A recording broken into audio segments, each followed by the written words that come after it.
What's going on, Drinking Buddies? Brand new podcast coming right at you. But you know what we gotta do first? We gotta talk about those things that generate a little revenue for the show. First and foremost, we are brought to you by the Patreon. That's right, patreon.com/MattSlayer, home to the exclusive video episodes, uncensored, not safe for YouTube, the entire video back catalog. You get the video versions a week early. You get the audio versions ad-free. You get the video versions ad-free. And it just supports the hell out of the show. Hell, if you don't care about all the extra stuff, you can support the show for as little as $3 a month. Less than the cost of a beer a month, you can support the show. So once again, do your part. Patreon.com/MattSlayer. And the other thing you can do to support this show, also super duper easy, share a social media post. Tell your friends. Tell people about the show. Let them know we exist. If you're enjoying what you're hearing, what you're seeing, just let them know. It's really that painless. And the other way to support the show that is really, really easy is go to youtube.com/andnowwedrink and subscribe. Just feed the algorithm. More subscribers, more it's shown. Boom, boom, boom, boom, boom. Spreads the word. And now, if you're a Patreon listener, it starts here. My guest this week is adult performer Delilah Day. Delilah and I get deep. We have a lot of laughs and a lot of fun. It's very chaotic.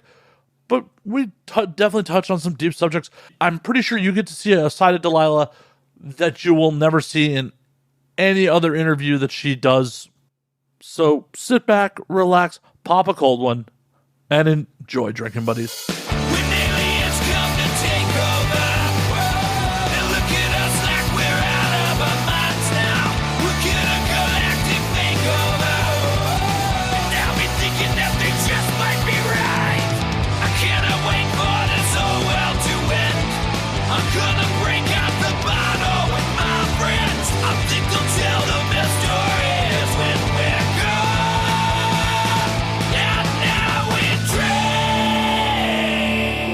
Word, we're doing the thing. We're doing it. Holy shit. Like, the amount of content that we have just, like, let fucking slide away before we got off. There's plenty more, I promise. Okay, good. You're going to kick me out. Doubtful. You're going to be like, please stop talking.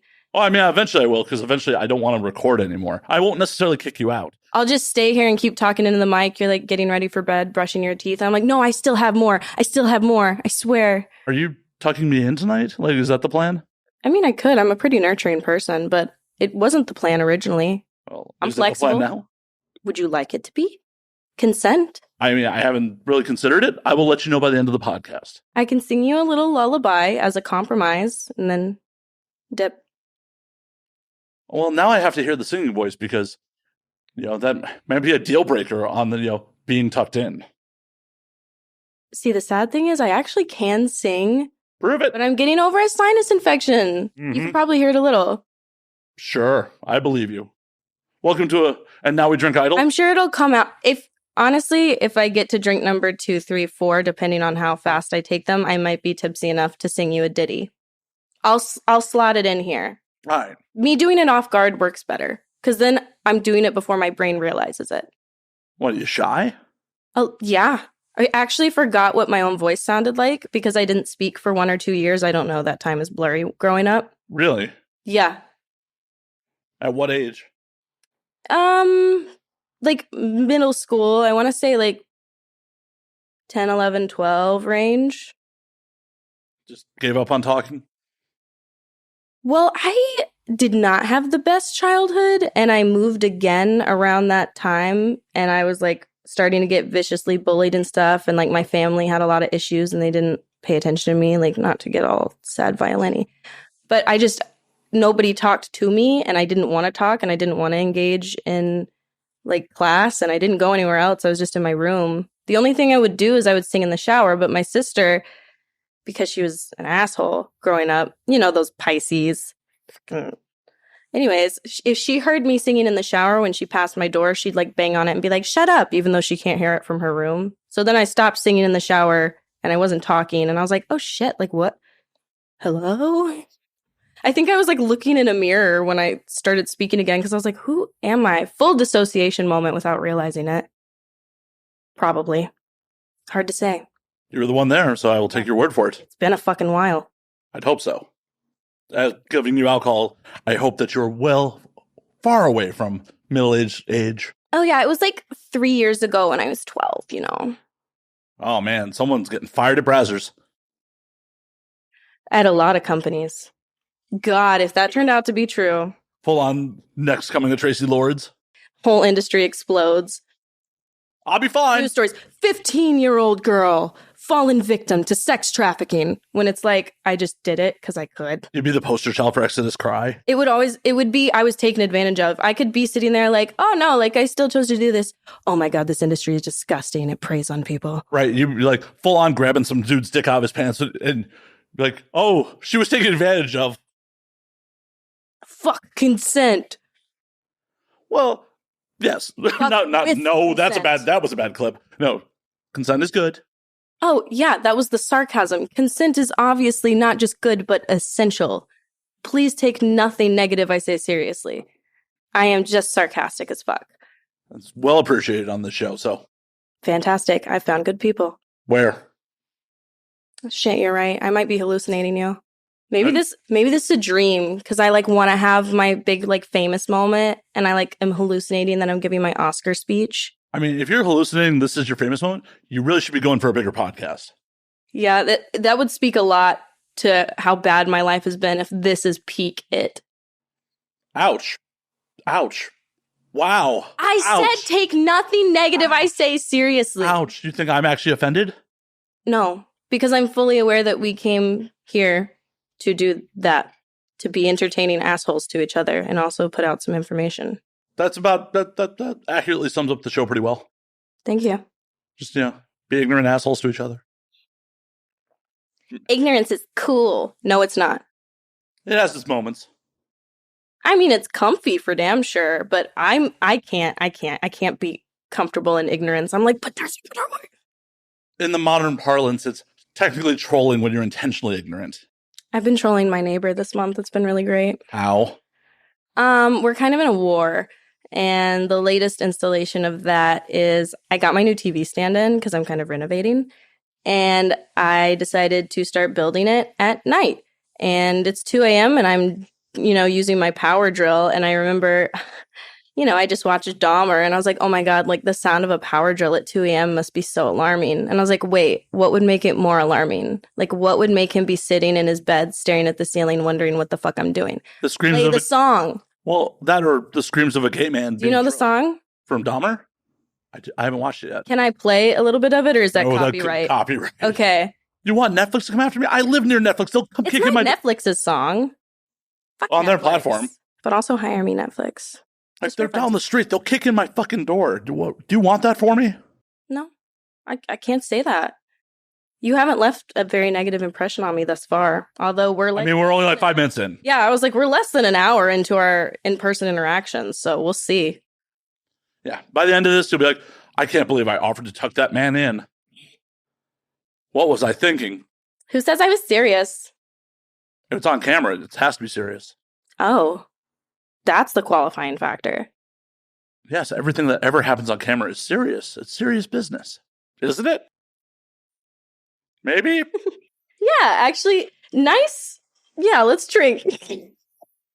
I don't like my brain sometimes. I wish I could have projected it on the wall behind me so you could see it, because I don't have words.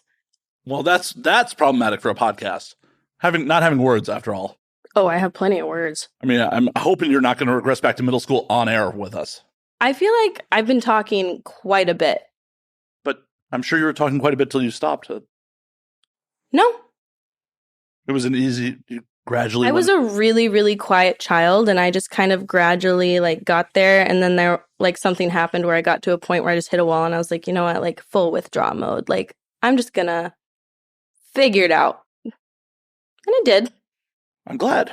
It'd be a really boring podcast if you were just sitting here drinking, staring at me for 2 hours. Just never got better. I don't know where I am. Be hitting up your publicist what the fuck was that? Ooh, you think I have a publicist? I love that. Do I? Maybe. I have had a lot of people recently becoming business partners, and I think I'm missing my come up story. You know how people get a manager and an assistant and a scheduler and shit. I think I've been getting those people, and I just keep thinking that they're friends. Wait a minute. I think I have a whole... You didn't tell her? My imaginary friend? Yeah. Oh, they're my everything. They're my chauffeur. I mean, yes, I said imaginary friend is my chauffeur. Hey, as long as you get from point A to point B. I have thus far. I mean, I have one frame of reference. Well, think about it this way. If I never got where I wanted to be, I would probably just be dead. I wouldn't get to the grocery store. I wouldn't get to the doctor. I wouldn't get to work. All that shit can be done remotely. We've proved that for the last 2 years. We can go home remotely. If you try hard enough. Isn't that just like teleportation? What, you can't do that? Don't you fucking tell me teleportation is a thing and I've missed the boat already. I better be the first one. Because growing up, when everybody asked me what superpower I wanted, I've changed it now, by the way, but it was transportation. You want to be a trucker? That was your superpower? Actually, yeah. Let's completely halt the story. New story. This is how I wanted to be a trucker. Funny enough, my sister was like the cheerleader girl, popular. You know what her goal was? To be the first female in the NFL. She's a lawyer now, by the way. She wants 4 children. Gross. Yeah, not the NFL. I mean, maybe she wants to raise some linebackers? I don't know. Maybe she should have married an NFL player then. Or at least got impregnated by one. You don't necessarily have to marry someone to have children with them. Well, she is married, so in my head, I was like, if it's not him, it's got to be someone else because she needs somebody to balance her out. I feel like I'm being negative. To be fair, my sister's great. She's got a solid kid. I haven't met him yet because I've been stuck here and he was born this year, but I FaceTime with him a lot. And you have not been here that long. It has not been a year. I've been here since January. You've been in my apartment? House. Jesus. How did I miss that? I sleep under your bed. Wait a minute. You've been here a year and you haven't tucked me in once? You're mean. I do. I just wait for you to fall asleep. Oh, okay. Is that why, I didn't want it to end. I didn't want to get caught. I was nervous about how you would receive it. And what happened to asking for consent? I'm too shy. Do you like that excuse? If a man ever fucking uses that, I swear to God. I'm too shy to ask. I just thought you'd tell me. Please tell me no one's actually ever tried to use that.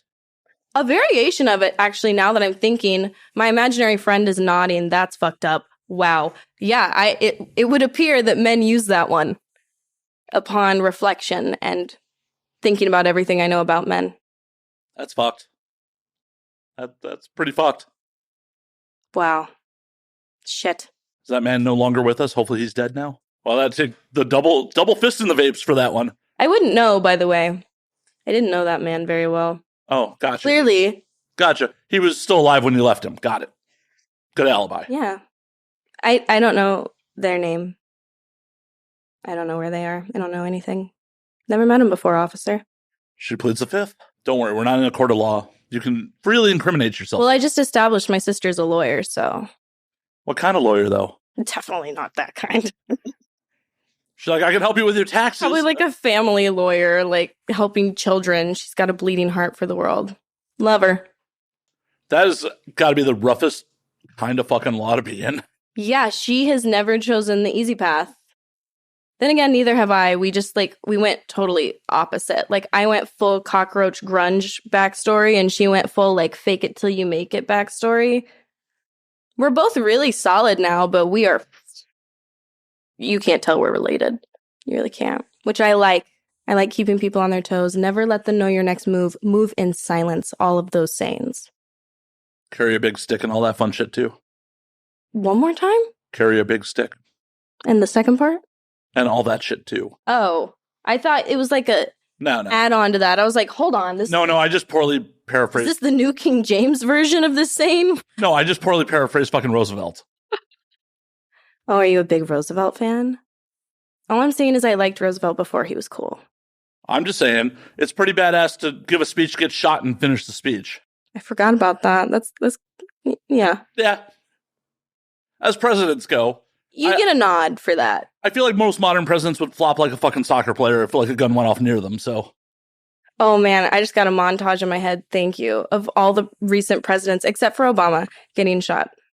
I think I just like subconsciously, like, I like him too much. Not that I am like hardcore, he's the best president we've ever had. It's just he was a decent guy, and given the filthy choices we've had lately, it's like, ugh.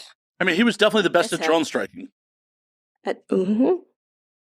Honestly, I've had too many concussions in my lifetime. My memory is shit. So, like, I just liked his vibe better. That's why I like him. He was I'll be honest. Fucking cool. And to be clear, I do look into politics and vote and all that, but it doesn't recall thanks to the concussions. Well, they also don't like to advertise the whole drone striking thing.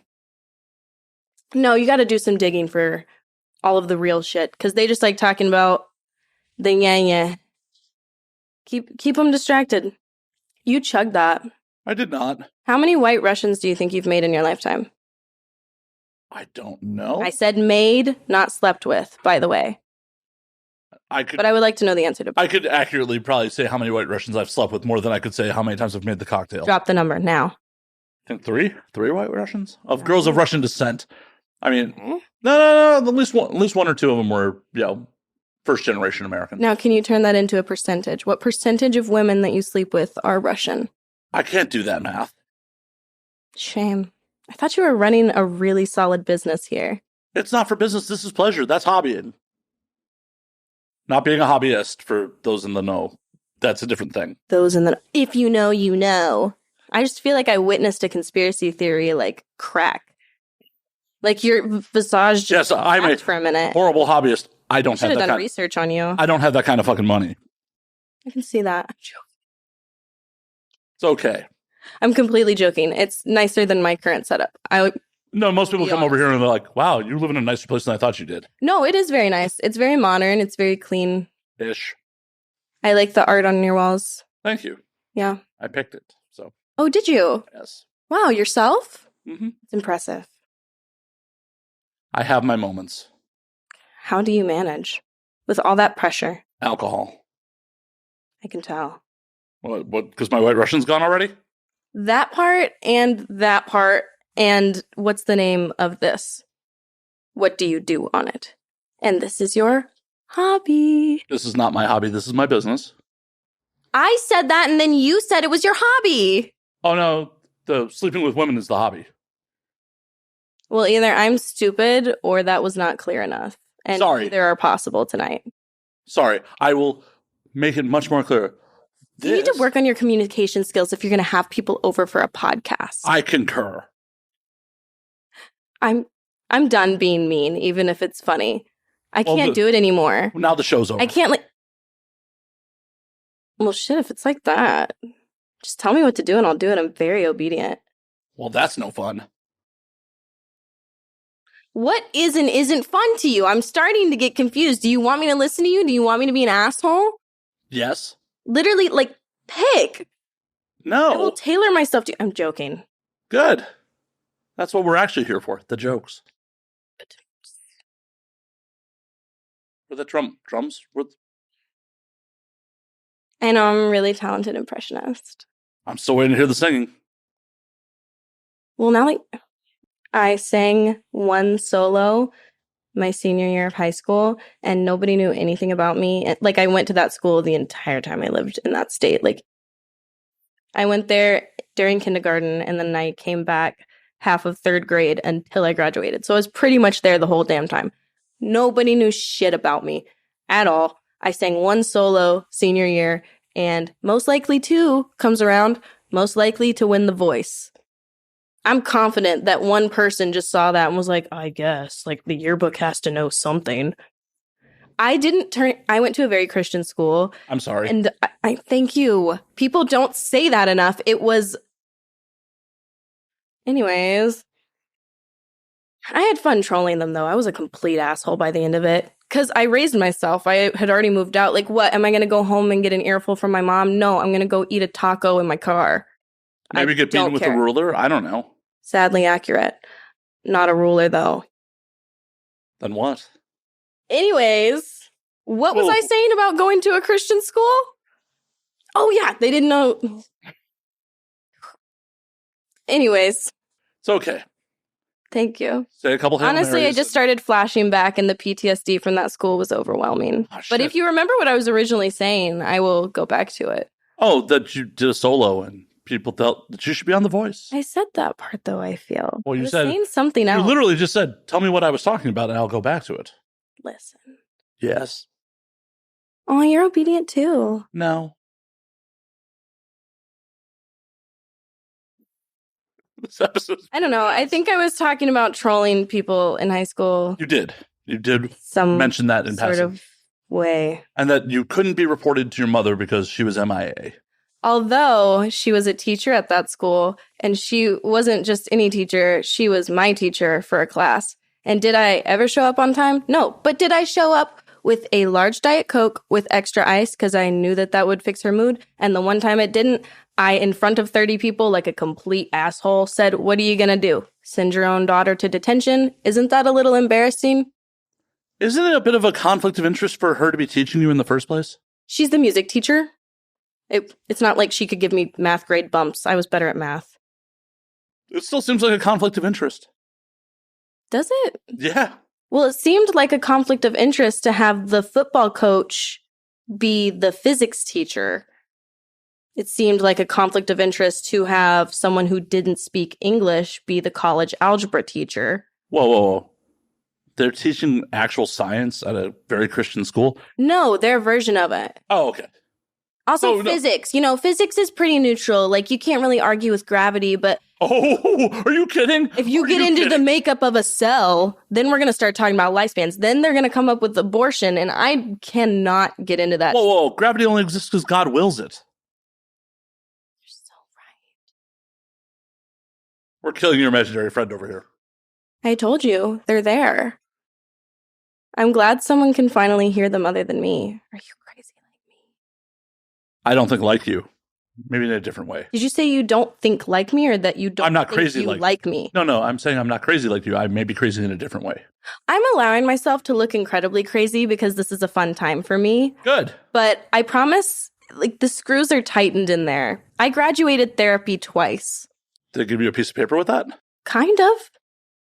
One time. Was it a restraining order? The other time she was literally like, "Hey, like, I feel like you don't really need to be talking to me this much. Like, it would still be nice to check in, but..." And I was like, oh my God, like, I overstayed my welcome with my therapist. Did she ever check in? So sad.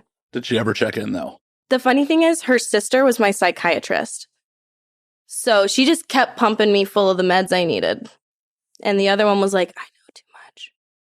It's really interesting because they did not like each other or get along, and they lived in different cities. So I was like, I'm going to talk about my feelings with the nice sister, and then the smart sister is going to give me my pills. How did you end up at the family practice with estranged sisters? How did that even happen?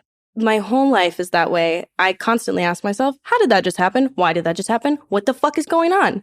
But yeah, when I was getting out of the hospital one time, I was just picking a new one, and I was like, yep, that one's close to my house, easy. Started seeing her, followed her to 2 more practices, eventually got fed up with my current care team and was like, I need somebody else to give me my Xanax and thus and such. And she was like, oh, well, I actually have a sister who's one of those. She'll do telehealth with you because COVID. And I was like, sweet, thank you, COVID. I don't have to drive 3 hours to see a good psychiatrist. One of the good things out of the pandemic, right? We're past all those stages, though. We're thriving now. Oh, so you actually have to drive the 3 hours now? No, I actually don't have to talk to that psychiatrist at all anymore. But pills. Don't need them. Side hustle? As a doctor? Yes. Selling pills? As a street doctor. Oh, yeah? I've been led to believe people sometimes do that in this world. They call me the street doctor. I got them good pills. Dr. Day. Make sure you boof them for me. Is that how you prescribe them? I feel like someone called the street doctor, that would absolutely be how they prescribe. Like, I would get a fake pad that says stay rad or something and just sign it with, like, a straight line. Just, like, get fucked up. All right, I got to make sure that you're boofing this correctly. Do it in front of me. Squat and cough. I need to make sure it's secure. Well, it's like when you get contact lenses. They don't let you leave until you get it in your eyes the first time. It is true. I did that kind of recently, and they, like, took me in there and, like, sat me down on a bench, and they were like, now figure it out. And you're staying here till you get them in and out of both. Like, they left me alone in the room like I was being interrogated, and I had nails that are this long, by the way. So I was like, I don't want to scratch my eye. Like, I have no idea how fragile this is. I've never touched my own eyeball. Like, Did you eventually succeed? I did. The first eye, actually, I got the hang of it. It came out in, like, one little thing, but the other one got kind of, like, stuck or something, and I had a broken nail. was really sad. That's when they left me alone because they were like, figure it out, bitch. Like, we have other clients. I need to go take a smoky break. Like, good luck. That's what I would have been saying in my head. But at least I'm not a dunce in public, even though I am in settings like this, because I fucking can be. Like, you know, at the doctor, I pay attention. I take my notes and I remember my things. Wow. But I don't have a degree. I'm not worth being paid attention to. I got it. I don't have a degree. Well, I hope you're paying attention to yourself. I went to some college, but I left because I was like, I don't want debt. So now I don't have debt. And I regret nothing. But if you just committed a couple crimes, you wouldn't have debt either. Oh, I've committed. Oh, really? We passed the statute of limitations on enough that we could talk about them? Some of them. Ooh, no, actually not that one. Okay, one of them. Well, care to share the one? Sure. So I lived in poverty. I've been homeless and I lived in my car and I've always supported myself and like toxic boyfriends or a lot of animals or weird family members. Like, aren't toxic boyfriends and animals pretty much the same thing? No, my animals are so much better. I kept them. Well, I'm glad you got rid of the toxic boyfriends. You know what's crazy? My animals with no thumbs have taken me on more dates and given me more gifts than any of my boyfriends. I had an Uber driver tell me, you don't settle for that. You find the man that'll take you to the opera. And I was like, well, random throwout, but lucky for you, I do fucks with opera. Like, that's a good one. Thank you, Frederick. 5 stars. Did Frederick offer to take you to the opera? No. The only thing he said when I was getting in the car, because I had my shoot bag with me and it looked like luggage, he goes, you better not be going to the airport. I'm not going back there. And I was like, no, just a house 6 minutes away. Don't ask questions. I mean, Frederick's an Uber driver in LA. I'm sure he knows what's up. It was Vegas, actually. Oh, then so he definitely knows what's up. Yeah. But all I'm saying is you can't really complain about the Vegas airport at 11 a.m. until you've been at LAX at 5 p.m. and really ever. It's very true. Because I took over 40 flights last year. Thank you. I got over my fear of flying on like the 8th one, you know? First 8 were rough. And then I started coaching other people on how to get through their flight anxiety. I think I just give off the vibe of like, sit next to me if you're quiet and freaking out. Because that's the only people that sit next to me. Like an unaccompanied minor sat next to me and she was like, whoa. And I was like, oh, it's just turbulence. Like, you know how roads have bumps in them? Think of the clouds as the bumps in the road. Like we're flying through the sky and they're just bumps. And then I said that analogy to someone. I was like, I just pulled that out of my ass. And they're like, that's kind of scientifically correct. Like, that's the cause of turbulence. Like, all this shit up there and all the science terms they used, I wasn't. And I was like, oh, good. Like, good advice. And then there was this girl, and she was like, shit, we're high. Shit, we're high. Shit, we're high. And I was like, we're actually only at 10,000 feet. We will be going 30,000 more up. And I do not recommend you look out the window.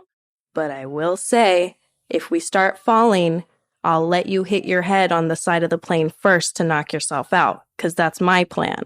I don't want to feel the fall. I don't want to know what happens in a plane crash. That if I survive that, it would traumatize me. If I don't want to feel it. So I'm bashing my head if that shit starts crashing, and I will go quietly into the night. Just don't put on your oxygen mask. But like, if the plane, like say the wing gets struck by lightning and you're spiraling down, you can still breathe and feel that spiral and panic. G-forces. That's not a feeling I ever want to know. Even if there's like too big of a bump at one point, like if it's just normal turbulence and they're telling me it's fine. If it's too big, if it doesn't pass my check, sleepy time. Holy fuck, I'm never traveling with you. Why? It's amazing. I actually have my shit together. I'm on time to everything, early to everything. I'm just afraid, like, the place will be a little turbulent and the girl next to me is going to be bleeding from the head, and I'm going to be like, I didn't do it! I haven't had to use it yet. Yeah, knowing my luck, it would be the first time. Although I did have I was on a flight for an hour and a half, and all of a sudden, I was like, hey, I'm kind of starting to feel sick. Like, I normally don't get sick on flights. Dude comes over the loudspeaker. As you may have noticed, we have been circling the skies for some time. To give you an update on that, we are unfortunately discovering that the landing mechanisms are not working. So what the pilot's been doing is trying to run the plane out of fuel to attempt a safe landing. Off the loudspeaker. I said, attempt? Beep, beep. Hello? Can someone come clarify what you mean by attempt? Like, are you just trying to, like, speak professionally and, like, obviously it's going to go fine, but you don't want to make any promises? Or are you saying, like, attempt? Because I thought this was a for sure deal that I was going to come up in the air and then get back on the ground in a certain amount of time. And now no. They're guaranteeing you will be on the ground in a certain amount of time. Well, here's what they're guaranteeing me. They're guaranteeing me more time because they had to run the fucking plane out of fuel. Yes, we actually did that. We circled over the same airport we took off from for 2.5 hours. Then we relanded, waited for another plane. That one was broken. Got off. Got on another plane. That one was broken. Did they at least offer beverage service while they're circling? No, because of the turbulence from circling. Well, we would like to apologize. If you would please join us for a later flight so we can make it up to you. Don't fly Spirit. We're so happy that you landed in LAX. Spirit. Have a fantastic vacation. If you're coming home, welcome home. Just don't fly Spirit. I fly Southwest. Don't fly Southwest. I'm an A-list flyer now. I'm kind of in it. Ooh, A-list flyer on Southwest. It just means I get to get on and pick my seat and zone the fuck out first. I'm not trying to flex. First. It's from traveling so much for work. Like, it's not vacations. I'm not A-list because I'm rich. I'm A-list because I work and don't sleep. But you should be on a real airlines. What's a real airline to you? On national fucking airlines, so you could go on international flights for free with your miles. Why would I want to go on an international flight? Why would you not? Because I don't like flying, and I have... Do you not want to see the world? Oh, I do. I've been on international flights, and I would love to travel more, but see, the money don't check out for vacations constantly right now. Well, that's the thing. That's the later plan. Right. If you were on Delta American United, you could rack up all those miles from all the flights you have to do for work, and then burn the miles for a free flight somewhere else. Oh, yeah, no, I get, like, the priority boarding shit. The only reason I fly Southwest... Southwest doesn't go international. The only reason I fly Southwest is because they give you and when I was coming out here for work, like, flying back and forth, I have to pack as much as I can. So I was like, all right, this one's the best deal, and it's the quickest terminal to get to. Fuck it. And then I became A-list on it because I just kept, like, booking through them. I have no issues. I know that they're not the best. I'm fully aware of what they are. Oh, I don't give a fuck, though. Just get me there. Thank you. Bye. I'm not saying that they're horrible airlines. What I'm saying is the miles are much more valuable on another airlines. Probably. Definitely. But I'm not flying as much because I moved. And a lot of other people booked the flights for me because... Yeah, but be bougie and be like, no, you're flying me on a different airlines. I was right, though. The caffeine shakes have chilled out. Oh, by the way, if you see me shaking, it's just caffeine. And nerves. Yeah. Aren't I coming across so nervous? Totally. Ugh, I hate when I do that voice. It's ironic, but like it's starting to happen too much because they're around me, them. Well, that's what you get for living in the valley. People say I live in the hood of the valley. And first of all, no hood of the valley is a real hood. Second of all, what makes it a hood? The fact that my neighbors right here are poor, but the ones over there are fine, like me. And then what? We have the best freaking taco trucks? Amazing. Oh, we got good taco trucks here in Hollywood. Thank you. I believe that. Hollywood's pretty poppin', but you have all the homeless people, and I don't fucks with that. Why not? They're people. Oh, no, I don't mind being around them. I don't like living that close to them and having to, like... So just not in your backyard. Well, okay. There's several reasons for it. I've always been in really poor neighborhoods and surrounded by it, so it's really hard for me to see that because I want to do something, I want to do more, and I'm having to come to the realization that I'm just not in a place where I can provide much more than, like, a quick meal or a quick high in passing. And I can't give that to everybody, of course. Like, in Hollywood, there's so many. I'm faced with injustice right in the eye, and not that I would ever turn away from it, but it's just hard to exist and live in while I'm trying to start the new life that I am.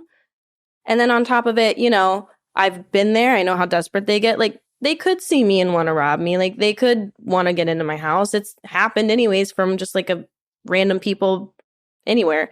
So nothing against them. I don't shy away from them, but I just knew that I didn't want to live amongst it like as much because I'm really, really trying to set up a positive place for me to be. So like having mariachi bands going and then cutting off at 10 o'clock and like seeing all like the children walking down the street by the little food stands, like it's a community feeling. It makes me happy. And I know that everybody like looks out for each other in my neighborhood. Aw. If it's the hood of the valley, it's the nicest damn hood I ever lived in. The last hood I moved into, somebody got shot on my front lawn the day that I moved in. I had to jump under my car. I was like, shit. Can't get the deposit back now. Well, you shouldn't have shot him. I don't hear a denial. I plead the fifth.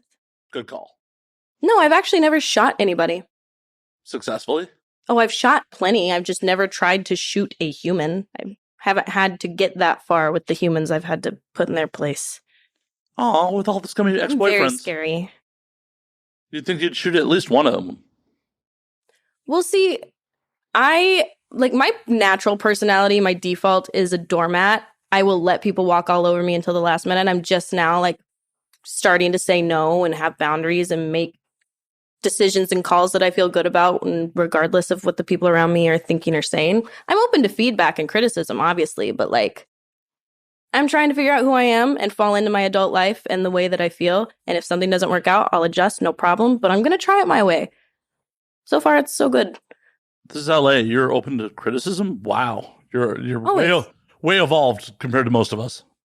Oh my God. If I were complacent at 24, I don't deserve to live to 25. Like, you should never, if you keep the same blueprint as a person throughout your whole life, you're essentially the same. Great. Like, you found your groove and shit, like probably early on. That's great. But if you are the exact same, you have made no changes, no adjustments, you have not adjusted your communication style or adjusted your company or tried something new, you're fucking wasting your shot, dude. Like, we are put here, given so much at our fingertips. Grow, adjust, learn, change, adapt. Like, find the easiest way to do the things you want to do and be as happy as you are. Work smarter, not harder. And changing yourself doesn't mean that you're wrong. It just means that you got better information and you now know how to do it better. And that's cool as fuck. So don't be afraid to change. Never be complacent. Make yourself uncomfortable. Read up on something.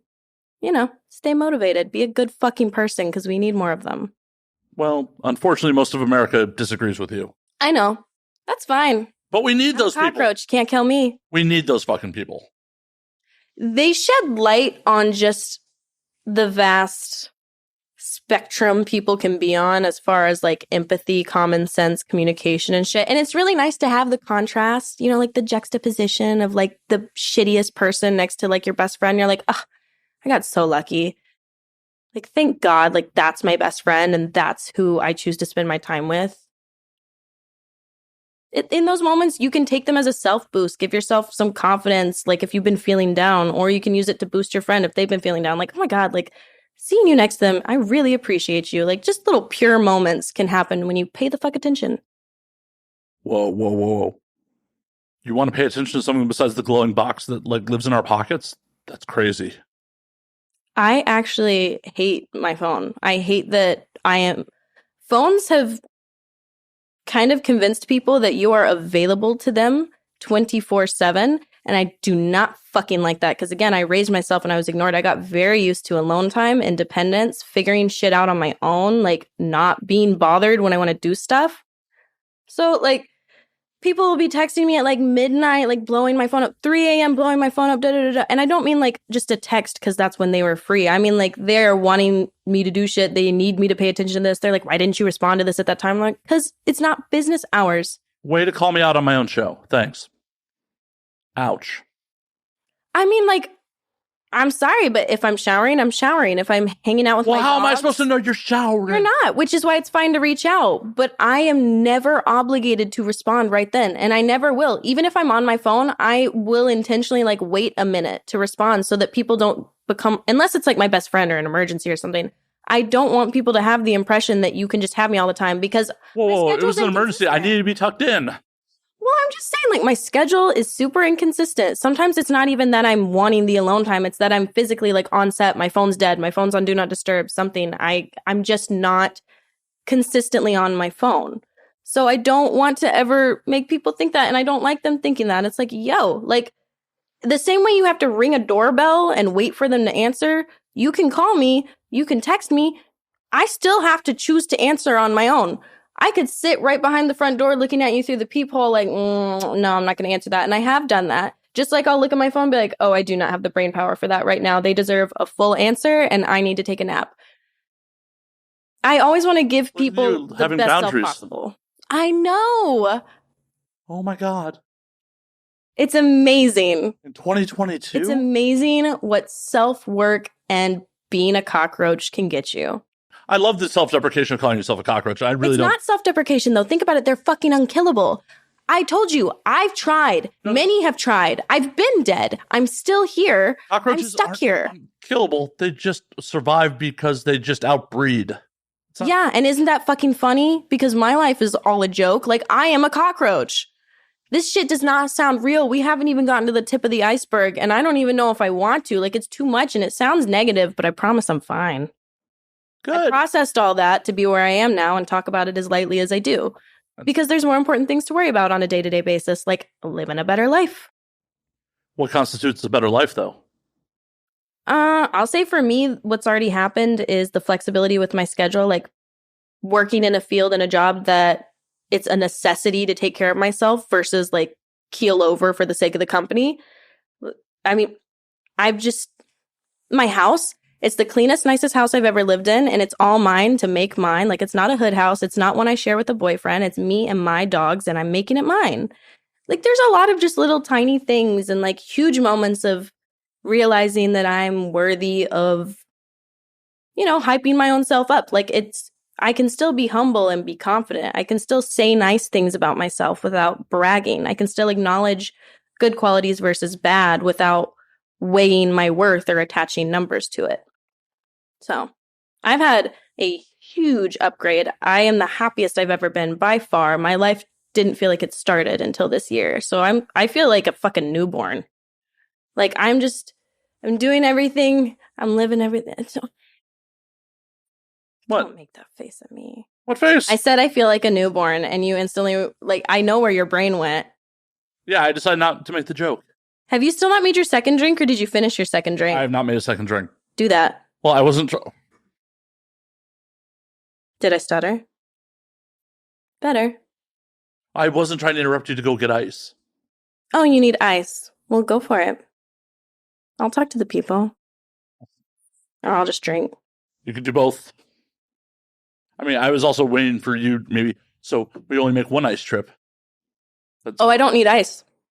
White Russian? Gross. I just don't like ice. It waters down everything. Like, the drink is cold. It's fine. It will be for a while, but the room temperature vodka and cream will not stay cold. It stays chilled, I promise you. Try living a life without ice for a day. It's really not that different. No. The ice changes the taste. No. It makes it too cold sometimes. Like, when I went to Europe as a kid, I was so fucking happy because they don't put ice in their drinks, and I didn't have to say no ice every time. Because why the fuck would you put ice in a Sprite? The fizziness is gonna fucking Capitalism. decompose, because I like using gross words out of context. Capitalism is why you put ice. Capitalism? Oh, if you're selling a fountain drink, ice takes up more space. Capitalism. Guys, oh my god. Ice is a conspiracy theory. No, it's not theory, it's just fact. I'm really good at playing dumb and annoying. That's not good. Is it not? You tell me. Is it enjoyable to be around me right now? Yes. Like, am I funny or am I insufferable? Both? I'll take it. You'll have to. One day I'll find a better balance. Maybe. We'll just keep doing this, and like, you keep giving me feedback, like training. Like, I am not going to train you. Speak off. I'm not going to housebreak you. I'm not going to train you. Housebreak me. I don't know how to pee in the potty. Will you please help? I haven't inspected the bathroom. I don't know if that's true or not. I'm not breaking from the show. Most bathrooms are cleaner when I leave than they were when I entered, although I didn't really touch much of your bathroom. It was mostly I touched up my lip in the mirror and brushed my hair. Cool. Because insecurities run deep, you know? You never know. Well, it's not like a vanity thing of like, I have to look perfect. It's just like, I was just in the car. Might as well fucking check while I have the time. What? You're here to promote yourself, and for better or for worse, you are your product. I thought I was here to drink. Both. And make a friend. Both. Is this business? It is. More business. I'm joking. I know. Thank you. Good. Yeah. I hope everybody knows that. I don't turn my brain off the business side of it. I'm constantly thinking about it. I just don't. Oh, I thought you were joking about the friend part. Oh, well, obviously that part. Right? You thought we could be friends? That's really cute. I'm going to cry myself to sleep now. Good luck tucking me in. Honestly, like, if you hit me up again, like, maybe next year, like, I might have the room in my life. You expect me to be alive next year? Awesome. Do you expect me to be alive next year? It's a race. I think you know like 0.5% of my life and personality. And I feel like I've been nonstop talking. So that's impressive. It's good. Is it? It's a podcast. Yes. Talking is good. Got me there. As much as I'm sure my audience would like to just stare at you, having you, express your words is really what you're here for. I really like it when people listen to my words. I'm kind of a fan of them. Like my mouth says them on purpose, you know? Mine says them on accident all the time, so. I mean, that happens too, but like my accents are funny because I'm just not like a negative or like a takedown type person. I'm the person where if a girl comes up to me and she's like, like we have beef. Like I've heard this about you. I'm like, oh, word? Like, I hope you enjoy the party then. Like, let me get out of your way. Fucking sorry. Like, I'd literally just walk away or like I feel kind of bad about this. This girl, I didn't know who she was. I think she mistook me for someone else, but she like went ham in me for a second. She was like, and I don't even know why the fuck you're here. Like, you're a bitch. So she was either drunk or she thought I was someone else, something. And I literally was just like, oh my God, you're so right. And like, I didn't mean to be that sarcastic in the moment, but I was just like, oh, like match bitchy energy, but don't be bitchy because I can't. And so, yeah, I think I like shorted her brain. She's like, I was like, what? Did you expect me to make fun of your skirt in return? Like, are we 12? I have drinks over there. I have homies over there. You seem to be having a personal problem. Enjoy that. I'm done with that. Where was this? Like, what? Set the stage. Some sort of party. Industry? Real life? Real life. I don't even know what qualifies as an industry event because there's been an event where it was like 90% industry people, but it was just about art. Like, is that an industry event or is that a real life event that industry people were invited to because we know each other in real life? That's a real life event. Thank you. I had the most normal experience. Like, I went to a barbecue with someone I know from the industry and I was like, oh my God, like, I'm like spending a holiday with like, I'm having a barbecue in the summer. This is so wild. I didn't think I would ever have this again after leaving home with all of my family members across the country. Not that I missed it. You didn't miss barbecue? I'm cool with or without barbecue. I'm going to be so honest. That's heartbreaking. There's always something to do. But there's especially barbecue. Out here. There's also a rock climbing gym or a beach or an arcade or bars or your house with pajama pants and pizza if you want, maybe. Some weed, video games, horror movies. Cuddle buddy, no cuddle buddy. There are so many options in the world. I am so chill with any of them. None of those are barbecue. Like, if I don't like something, I will just leave and do something else. It's well, that's fine. What you should do. Thank you. I know. I feel like operating on a much more, like, simple basis is what we should do. Because everyone's like, but if I leave, like, what if Janet thinks I'm mad at her? And I'm like, well, if Janet thinks that I'm mad at her, she can text me and be like, hey, why'd you leave? Were you mad at me? And I'll be like, no, I just wanted to go somewhere else. Love you. Use your words. Yeah. Instead of being an ape, how about we're all people put on this earth, given the gift of communication in whatever form that would be. Why the fuck would you not use it to make your life easier? You only get one that you know of, let's be honest, okay? And you want to spend it being a bitch, being rude, arguing, being petty for what? I'm going to go to the fucking beach. Because anxiety and self-esteem problems. Yeah, and I don't like those, which is why I'm going to go to the beach. Because you know what's not at the beach? Anxiety and problems. And it can be brought to the beach, but it's definitely can be brought to the beach. Oh yeah, it can be brought to the beach. But once you're there, you're faced with just beach, and you can either hang on to those feelings or you can be like, wow, this is a cool beach. Or you can drown the other person. Exactly. Options are fucking infinite, not only in life, but specifically at the beach. And with that bitch Janet that I made up. Made up? I actually have never met anyone named Janet, I don't think. And if I have, sorry. Concussions. Where did these concussions come from, by the way? Abuse. Oh, I just thought it was a couple rough flights. Oh. But yeah, we do callbacks around here on occasion. Is that your bit? Maybe. You know, like Rick and Morty has the whole space thing, but we do callbacks. I don't think I invented the callback. I don't think I did. Well, Rick and Morty is a lot more than a space thing. That wasn't really the point of my statement. Okay. You're really good at faking being scared of my fake angry. Mm-hmm. This is nice banter. I should hold it more, like look more scary. But I honestly feel like this might be people's only shot to actually know what it's like to have a conversation with me. And I should probably take advantage of that and be less, I'm gonna get you. Because I know you can take it and dish it and it's fun. And they have hours, countless hours of my bullshit, so that they know what I'm about. What are you about? In one sentence, that's your challenge. Don't talk about yourself too long. They don't care. I know they don't. Oh, I read the comments. I know they don't. What's the worst one? I think my favorite was, shut up, dude. We're here for the chick. I mean, I think that was the most in sync one. Like, straight, direct, to the point, yep. Honest. I like it. It's like, I'm sorry I ruined your wood, dude. Are people really jacking off to me talking about my concussions and abuse right now? Because if so, you're dirty, motherfucker. I see you, and I'm also a little bit flattered. You think they're not? If they are, I'm impressed. I won't make a call either way. I've stopped doing that. I sound like the gas station crackhead most of the time when I talk. But I really have, there's no concept of time or reality. It's all fucking subjective. I'm not going to get into it because then I'll sound super crazy, even though I just don't care. The point is, well, then sound super crazy if you don't care.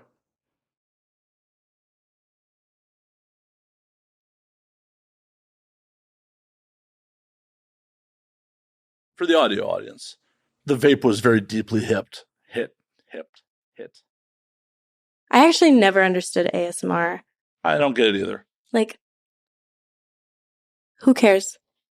I think it's just, like this is what I think about the most. This is the best part for me. Okay. They get ready, right? Like they'll spend 2 hours putting on their doll eyes makeup, right? And then they set up their lights. And then like, they test the sound, the audio. They make sure it's all charged up just to sit in front of a fucking microphone and be like, oh yeah, do you hear the sound of that? Like, do you like that? It's for people who can't go to the hub to masturbate. Well, I'm not knocking anything. I'm just saying I think it's really funny all that goes into the fucking, and I still like, what does it just scratch your brain, right? Because there's a lot of music and weird sounds that do that for me, but like just hearing something closer or slower doesn't do that. I know what nails scratching sounds like. I kind of don't like it. So doing it slower and louder doesn't make it better. It's not my bag. I couldn't tell you why people are into it. Again, not knocking it. If you get off to it or if you just find it enjoyable, I'm happy that something makes you smile and or come. But it's not for me. And I don't get it. And I would like somebody to explain it to me in great detail. Sorry, that will not be me. I'm glad it won't be you, actually. I was expecting like a DM later that I could read on my own time. From me? Or my imaginary friend. They seem to know. Right? Cool. I'm sure your imaginary friend can use her words at some point. She doesn't have to write a novel for you. What if they like that? Maybe they're just a novelist? Yeah. Are you inventing new careers for your imaginary friend? Why can't I? They're imaginary. Like I said, I just finally stopped caring. And not in the way of like, I don't care what my impact is. I don't care the state of people or the planet I live on or the things that I own. Like I'm very careful and intent and empathetic. But also at the same time, like, I am so done getting caught up in hamster wheel shit. Like I worked retail. I did the hamster wheel. I've worked 3 full-time jobs across the country from each other at a time, taking care of different families and friends. Like I have juggled the most and it's just not fucking fun. You know, when I have fun, when I'm like, oh, that's a thing that happened. I'm going to go make another thing happen. Because there's infinite things to do here in my short amount of time that I would rather spend happy. So what makes you the most happy? What thing that you go do besides going to the beach is, the key to your happiness? Lots of things. I would say the thing I get the most fulfillment for, like the cheesy thing, we'll start with that and then we'll get fun, is just helping people. Because I firmly feel like my purpose on this earth is, of course, first and foremost, to take care of myself, but for a larger purpose of leaving a positive impact of where I go. Like, whether it's showing people that there's a different way, showing people that, like, there's someone who will be there and not care, any fucking thing, whatever it is to be taken away, there are infinite possibilities for a positive interaction. Like, I just want to leave things better. Like, I want to do my part to take care of the earth. I want to do my part to be knowledgeable about the things I can. I want to do my part to be there for people and make our experience together here better. Like, I care about the children we're leaving this shit for. I care about the person next to me. We're all fucking in this together. We're pitted against each other. We fight. We compete. We think that the world is a slice of pie. And if you get this slice, I can't fucking have it. So, and I'm going to be jealous because I don't like my timeline. I like yours better. It's fucking stupid. Because if we could, this is the thing that blows my mind. It's never going to happen, obviously. But we could all literally just decide one day, like, we're done doing this. Like, fuck money, fuck jobs, fuck the system, fuck government. Not saying that's what we should do. We could decide that because it's just up to us. We are all like bound to an imaginary idea of time and clocking in and out and shit. Like, how about listening to your body cues? How about nature? How about instead of destroying things to do them our way and control it and think about it and stay up at night because of it, how about we just go with the fucking flow? Well, that's part of the problem with the human existence is there was a point in our existence that resources were scarce. So we did have to fight for resources. Oh, banding together, coming up with like the science, the technology, the jobs, the roles, there is all use in that. I'm just saying being caught up on the hamster wheel of it all is in like, well, did you respect your manager today? Who gives a fuck? Well, they're paid to manage me and I'm paid to handle it. And if I'm not doing a good job at that, then that's what it is, a job, and you can go. And I know that things aren't that easy in life. I don't want anyone to get that impression. I have had to fight and struggle and agonize over everything and be like, why the fuck isn't this falling into place, and learn my own lessons. I do not think it's fair for everyone. I do not think that it's set up in an equal way. I do not think that it's always easy, even though it can be. It's a huge spectrum of luck and situations and circumstances. Well, what I was getting at continue was because resources were finite and we did have to band together into tribes and fight for fucking shit back in the day. We as a species are very adaptable, but very stuck in our ways. So it's just a throwback from, well, this is how it always has been. This is why religion continues to exist, because it's all like control, you know. Well, it's all control, but it's also this is how we've always done it. So this is just evolution of fiefdoms, royalty, all that shit. So until human society realizes, like, hey, we're not stuck in medieval Europe anymore. We could change things up. But the problem is, we as a society still have it stuck in our fucking heads that, like, oh, no, resources are finite. We must struggle to get them. We're constantly afraid of change and possible outcomes and what ifs, and we're conditioned to be that way. And anxiety is the most rampant it's ever been. I myself have anxiety really bad. Like, I have all sorts of things, PTSD, you name it, like night terrors. I can tell you what it feels like to be tortured and held hostage for 12 days because they're that vivid, like I have a disorder. Anyways, there's fucked up shit. So there is. Let's just make it better. Let's just enjoy what we can. We don't have to ignore anything. We don't have to be ignorant to anything. We don't have to deny traditions or the way things have been done. Oh, no, we should deny a lot of fucking traditions. Well, we don't have to deny its usefulness at the time is what I'm saying, but we can recognize, like, there's a better way now. We have the tools now. I know. It doesn't have to be scary. If it doesn't work out, guess what? We change it again. There's nothing holding us back from doing that other than our own fucking hamster wheel minds. I'm just saying, I think you said the word adaptable. My favorite trait about myself is that I've always been adaptable. I always go with the flow. Like, I actually thought I was a water sign because I felt like water, and I always was like, I'm like a wave. Like, I can be strong enough to take you down, or I can just fucking form around you and dissipate into nothing. I am water. And that is how I have hacked life. That is how I am a cockroach. It's not because I'm smarter than anybody. It's not because I'm better than anybody. And it's certainly not because I've had better luck, because I have had shit luck. I promise you, I had every card stack against me. And now I live in LA. I have good friends. I wear a friendship bracelet for the first time in my life. I love that cheesy shit. Like, I am so fucking fulfilled, and it's not off of anything other than my willingness to adapt not only my mindset, my actions, my environment, but just fucking accept when you can't control things or make them better and move on. As much as all that shit sucks coming up, if you had a good life, do you think you would be where you are now? Oh, no, that's why I speak so lightly on it. As dark as it is, as traumatizing as it was, as serious as it is, I never want to diminish the importance or the seriousness of anything I've been through or anyone else. I speak about it lightly because I truly have gotten over it, and I have been thankful for the lessons it taught me. I'm thankful I'm adaptable. I'm thankful I raised myself. I've always known how to do my laundry. I've always known how to pay my bills. I've been saving pennies since I was 4, and I'm like, I know how to manage it. Even though money doesn't come in, I know how to figure things out and make a way. Even if it's not a legal way, not a safe way, not a smiled upon way, I find one. And I'm happy with it, because guess who goes to sleep with me at the end of the night? It's me. And I don't hurt other people in any process. I don't believe in the end justifies the means. Like, I will not take anybody down or diminish anybody else's experience for my own, and I'm proud of that. So I'm proud of getting over the things that I have. I'm happy I learned the lessons I did.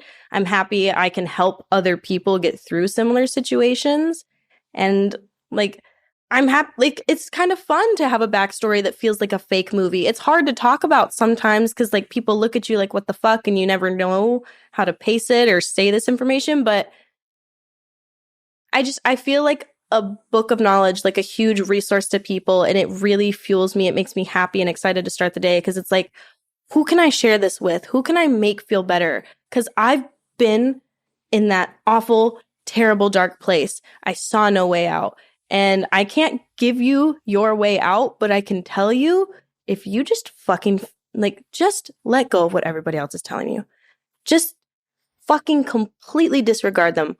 What is in your gut? Because chances are you know what to do to make your life better than anyone else. You may not see the opportunities. You may be struggling with your patience for them. You may be doing things that you never thought you would have to do and having to adjust. But like, you can make your life whatever you want it. You truly can. Just because you have to fight and claw for it harder than other people, it sucks, but it gives you power, and it's something to be proud of. And it's something to make you never, ever take a step backwards. Because that's my thing for me. Like, I did this big jump, and I'm going to keep this fucking momentum. Nobody's taking me back to homelessness. Nobody's taking me back to any of that.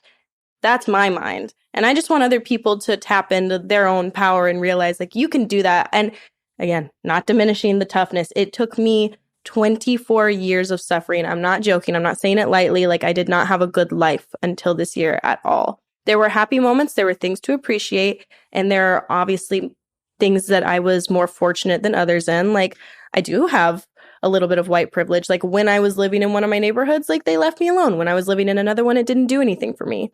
You know, and I'm a girl, so people like want to buy me drinks and stuff. But also, I'm a girl, so when I try to get my car fixed, I get scared.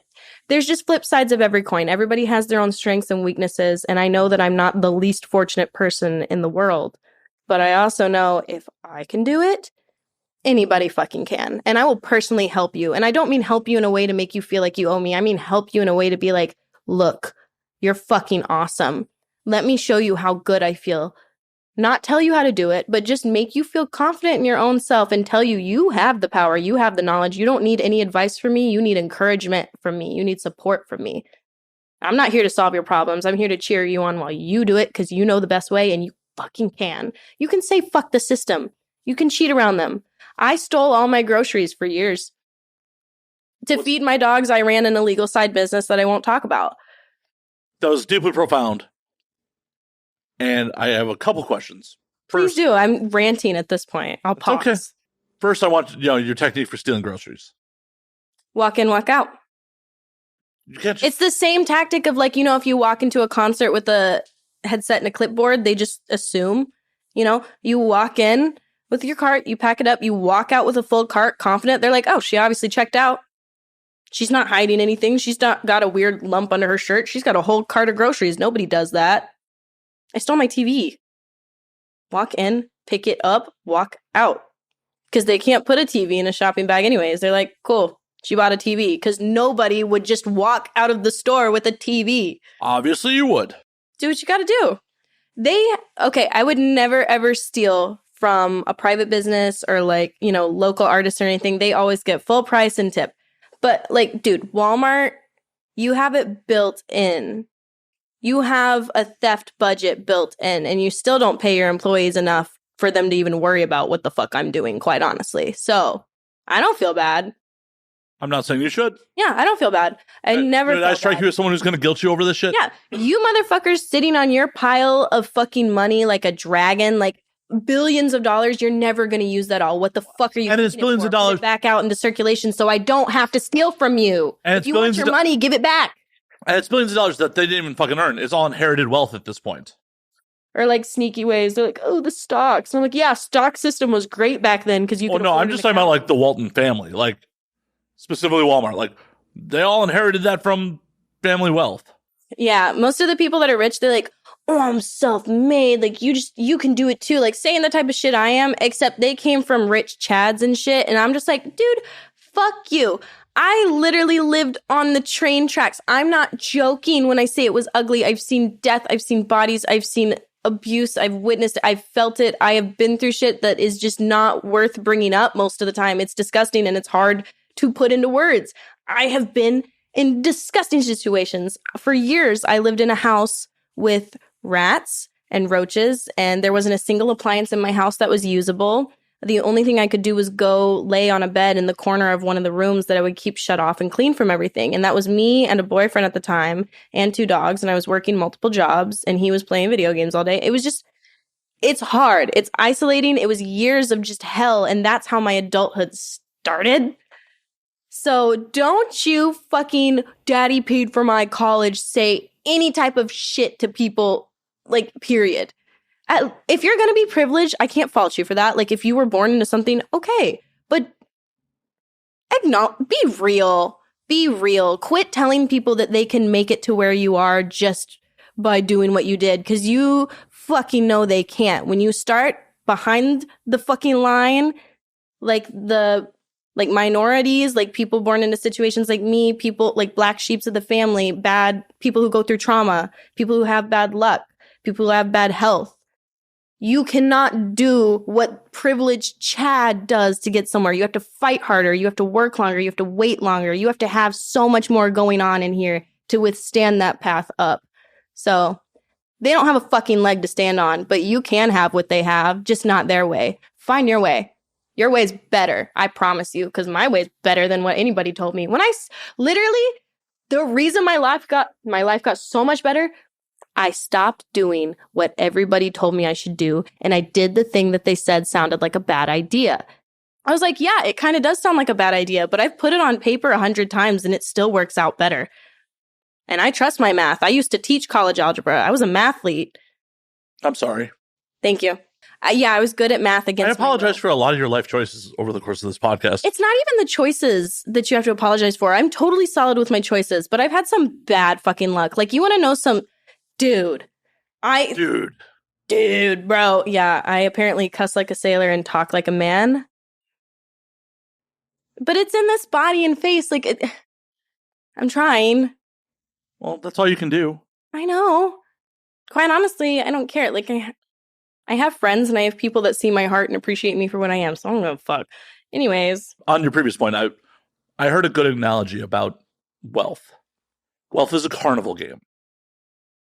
So if you're wealthy, you can take as many chances at the carnival game until you fucking hit the jackpot. If you're struggling middle class, you may get one play. And if you're really lucky, you may hit that bullseye and get your prize. But you get that one shot. If you're impoverished, you can't even afford to play the fucking game. Exactly. You show up to the fair, and if you used your last 20 to get in, do you get to go home with a stuffed animal? Fucking no. You can steal one. Like I said, find another way. Super simplified and kind of bad analogy on my part. I loved yours, but... It wasn't mine. It was borrowed from someone else. Sure, we all have the same world at our fingertips. You're fucking joking if you think we can all tap into the different areas. Like, me being where I am, I'm talking to people that would have thrown up if they saw me in my past life. Not because I looked so different or I was on drugs or anything, but just because of where I was in life. I worked IT, and I had a pretty decent, like a pretty big level of kind of power in that company. And it was a big deal.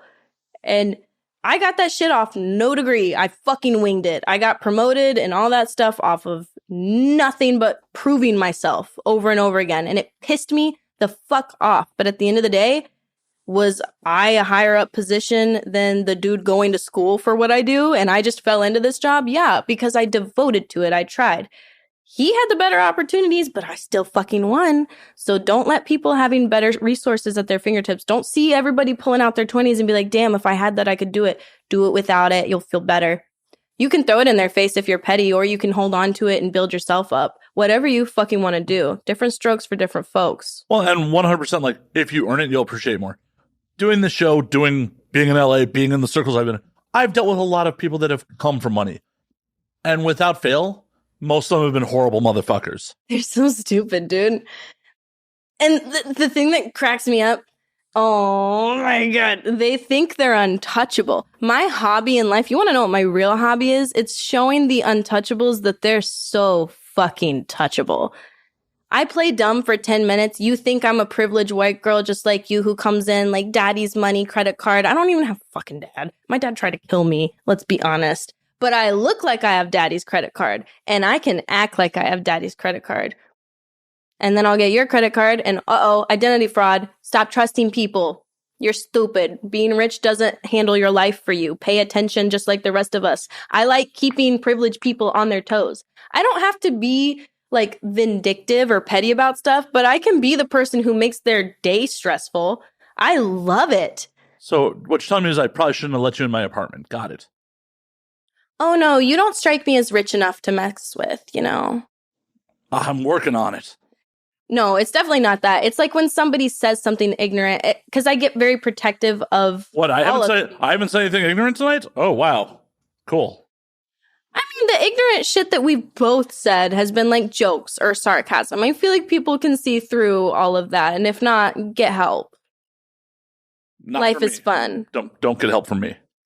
From you? Yeah. God, no. No, find someone licensed. How do you know I'm not licensed? Are you licensed? Well, no. But how did you know that before you asked? Because my whole life career has been observing other people so that I can best adapt. I am a cockroach. I'm undercover. I've always told people that my ideal, like, lifetime, like, the body I want to be dropped in next, I want to be a mercenary. I want to be an assassin. I want to. Why don't you just do it now? You're athletic. You know the funny fucking thing? People think I look athletic, and like I am really strong. But the sad part is none of that is from sports. I was a really talented gymnast growing up. I was on the Olympic training track. That's a sport. Yeah. I got pulled out of it when I was like 9 because my parents were like, we don't want to take you there anymore. Your sister's going to be the cheerleader and that's all we can handle. And I was like, okay, fucking thanks. Life dream dead. No problem. Anyways, so that's the only time I've been active. I have not been on any team. I have not consistently worked out. I hate to break it to you. I don't go to the gym. I hate to break it to you. I fuck for a living. That's my action now. That's fucking athletic. Yeah. That's why I'm getting abs now. Thank you for making my point for me. Yeah, no, that's my workout. But I'm telling you, I don't go to the gym. I don't like paying for memberships. I go for runs and I stay active and I move and like I have really big dogs. Just do the grocery store plan with the gym. Just walk in. I creatively work out. When I'm in the shower, every time I'm washing my hair, I'm doing like calf raises. Right. You know, athletic. like just stay moving. I'm saying you could go be a mercenary now. Stop selling yourself short. I spent years being said, oh, I'm not selling myself short. I would be the best fucking mercenary. So why aren't you doing it, you fucking slacker?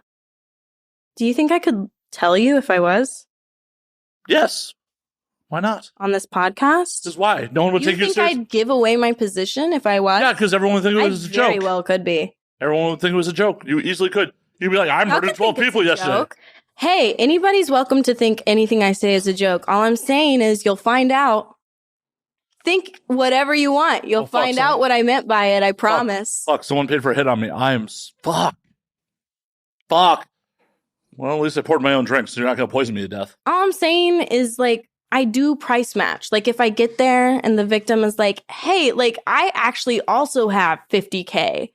I'll just take that and kill the other guy. So then I have double what I was going to have, and a friend, and this shitbag that wants to hire me to kill people is gone. Problem solved. Bad reputation. Creative Dexter. Bad reputation at that. Yeah, I'm kind of going for like Dexter type, but instead of being psychopathic and like obsessed with cutting people up, I just want to fuck with their day. Like, I want to make them stop and question themselves. I don't need to hurt people. I don't need to resort to like, I have words. But I am going to absolutely occupy your brain. I mean, you can definitely make people feel bad with words. You definitely can. If you so choose. I do better than that. I make people feel bad with systems. Instead of stabbing my ex-stepfather, anonymous tip to the IRS, please, to your audit in progress. Oh, funsies. That'll fuck with every day of his for years. See what I mean? I'm creative. I don't have to hurt you. I'm just going to make you fucking go through all the steps and hoops. I mean, you definitely hurt him with that. I think my mom was like his 5th or 6th marriage, and he left us on Thanksgiving, so he can suck my big, fat, privileged cock.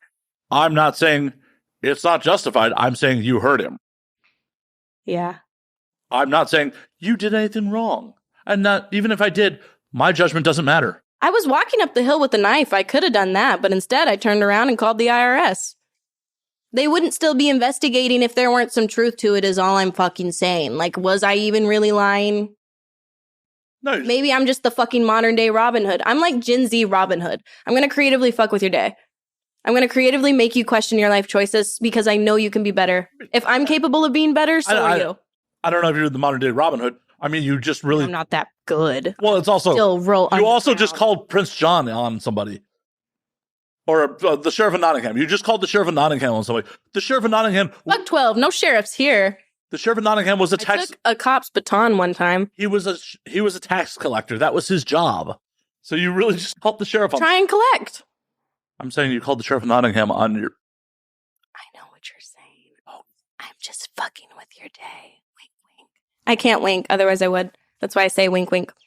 Okay. But that's kind of a like socially acceptable thing. Other people do that, and I'm like, oh, I'm just gonna slide that in, and then I don't have to explain how I can't wink. But you just did.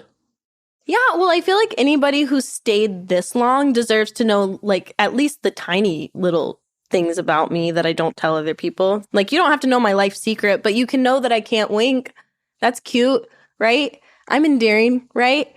Because I'm literally laughing while I'm doing the bit. I know. I mean, I don't know. People have vastly misunderstood me most of my life. So I think my whole goal in life is just to be understood by the people I keep near and dear to me. Because if I'm understood, I truly feel like there's no problems. Again, not because I'm perfect, but because I will always let my love for a person. Like, if you're in my life, if you're really there, we've already gone through our growing pains. I've already figured out that you're worth it to me. So I'm going to think it's worth it to do the communication and to be goofy around you and let you be goofy around me and give you your off days, give you your attaboys on your good days. I love that raw shit. Because there's no reason that we have to be petty. Like, if someone's just ruining your life, like, cut them off. But if somebody just fucks up sometimes, but they always come back to you and they're like, yo, I'm just a person like you. You're like, yeah, I know. That's fine. There's an old saying in my group of friends. Everyone has a turn to be the asshole. Everybody. Like, especially in this industry, like, this past week is a great example. All 4 of my best friends, we all switched states that we were living in, like, for days. Like, we all had different jobs. We're living each other's lives in each other's cities. Like, and we were all so tired, exhausted, like, sending each other videos of, like, I'm at the fucking airport. My flight's been delayed 3.5 hours, and I've already been awake for 16 fucking hours. Like, you know, just be raw with each other and recognize, like, okay, well, after they go home, they're not going to be so grumpy. Like, they just need a nap, and they want to be able to talk to their best friend even though they need a nap.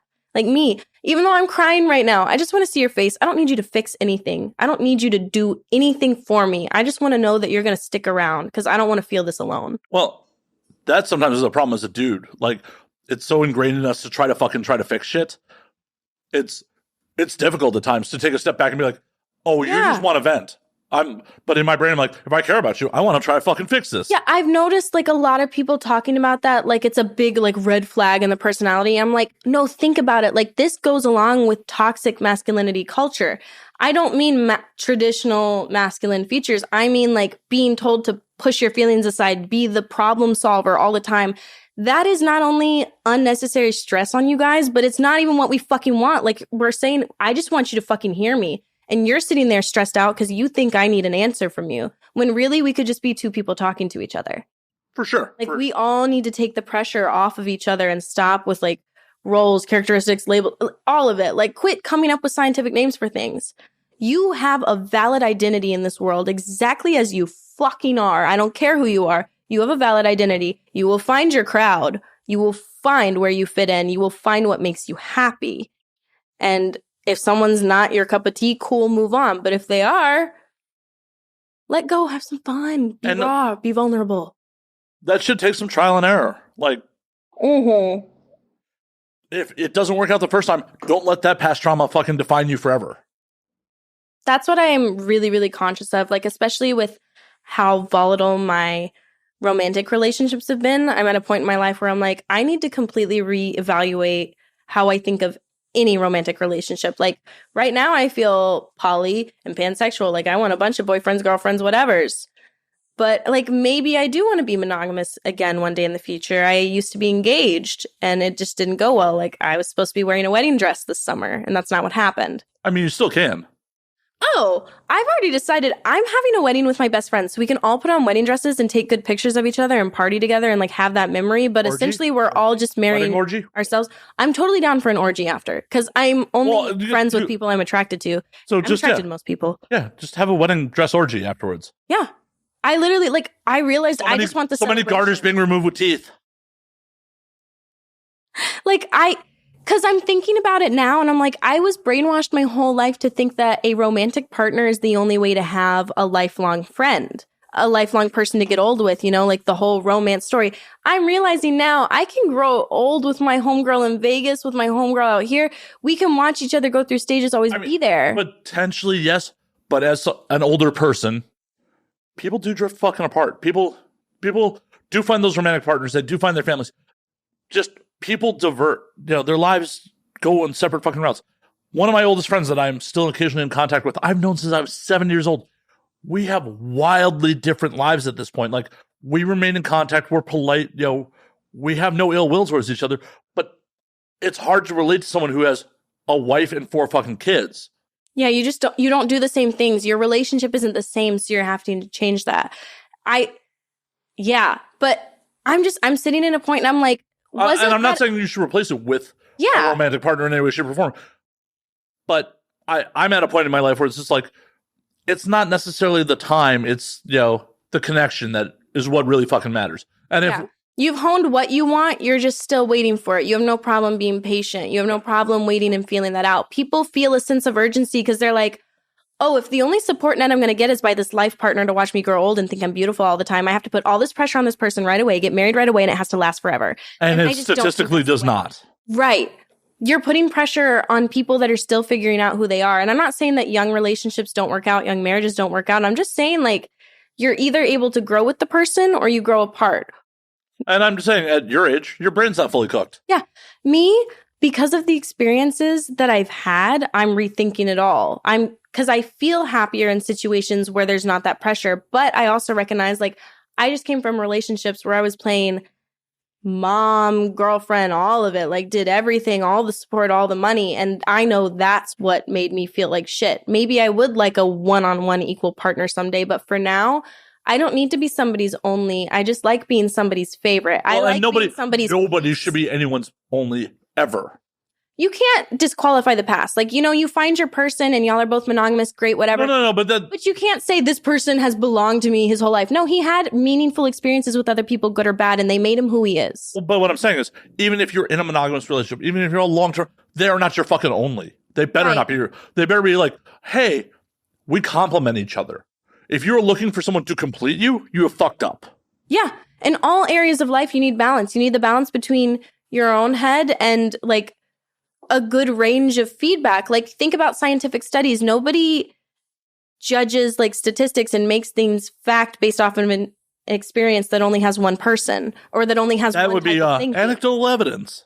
Yeah. Like, go back to fucking 8th grade for a moment, whatever grade it was. Arkansas education sucks. So hopefully it was like 5th or 6th grade for the rest of you. Where they talk about, like, God, I could rant all day. Anyways, I'm just... Well, finish your thought. I even can't. I'm being flooded. I'm so ADD and I get so excited when I get to talk about these things because I feel like people can truly see, like, my heart. Like, I think I am a really beautiful person, and that's a new thing. And it's because I really paid a lot of attention about the care I put into people, the things I do, the way that I'm always willing to take the accountability, even if it's not on me, because I have faith that the other person will come to it. And if they don't, you shouldn't take ownership of things that aren't on you. No. No, I will never take ownership anymore of things that aren't on me. What I will do is I'll say, you know, like, I think this is a discussion that should be thought about more before it continues.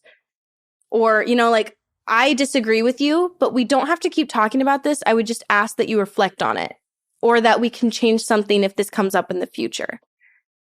Like, the people I surround myself with, they're very good at communication, similar to me. Like, I specifically look for people that, even if they're not at their best, even if they're a fucking wreck, at the end of the day, they're not people you have to spell things out for. And if you do, it's something that they're willing to listen to. They've invited, like, they're asking you, like, it's all very collaborative. Well, and that's the important part. People that are willing to listen and change their opinion based on new facts presented.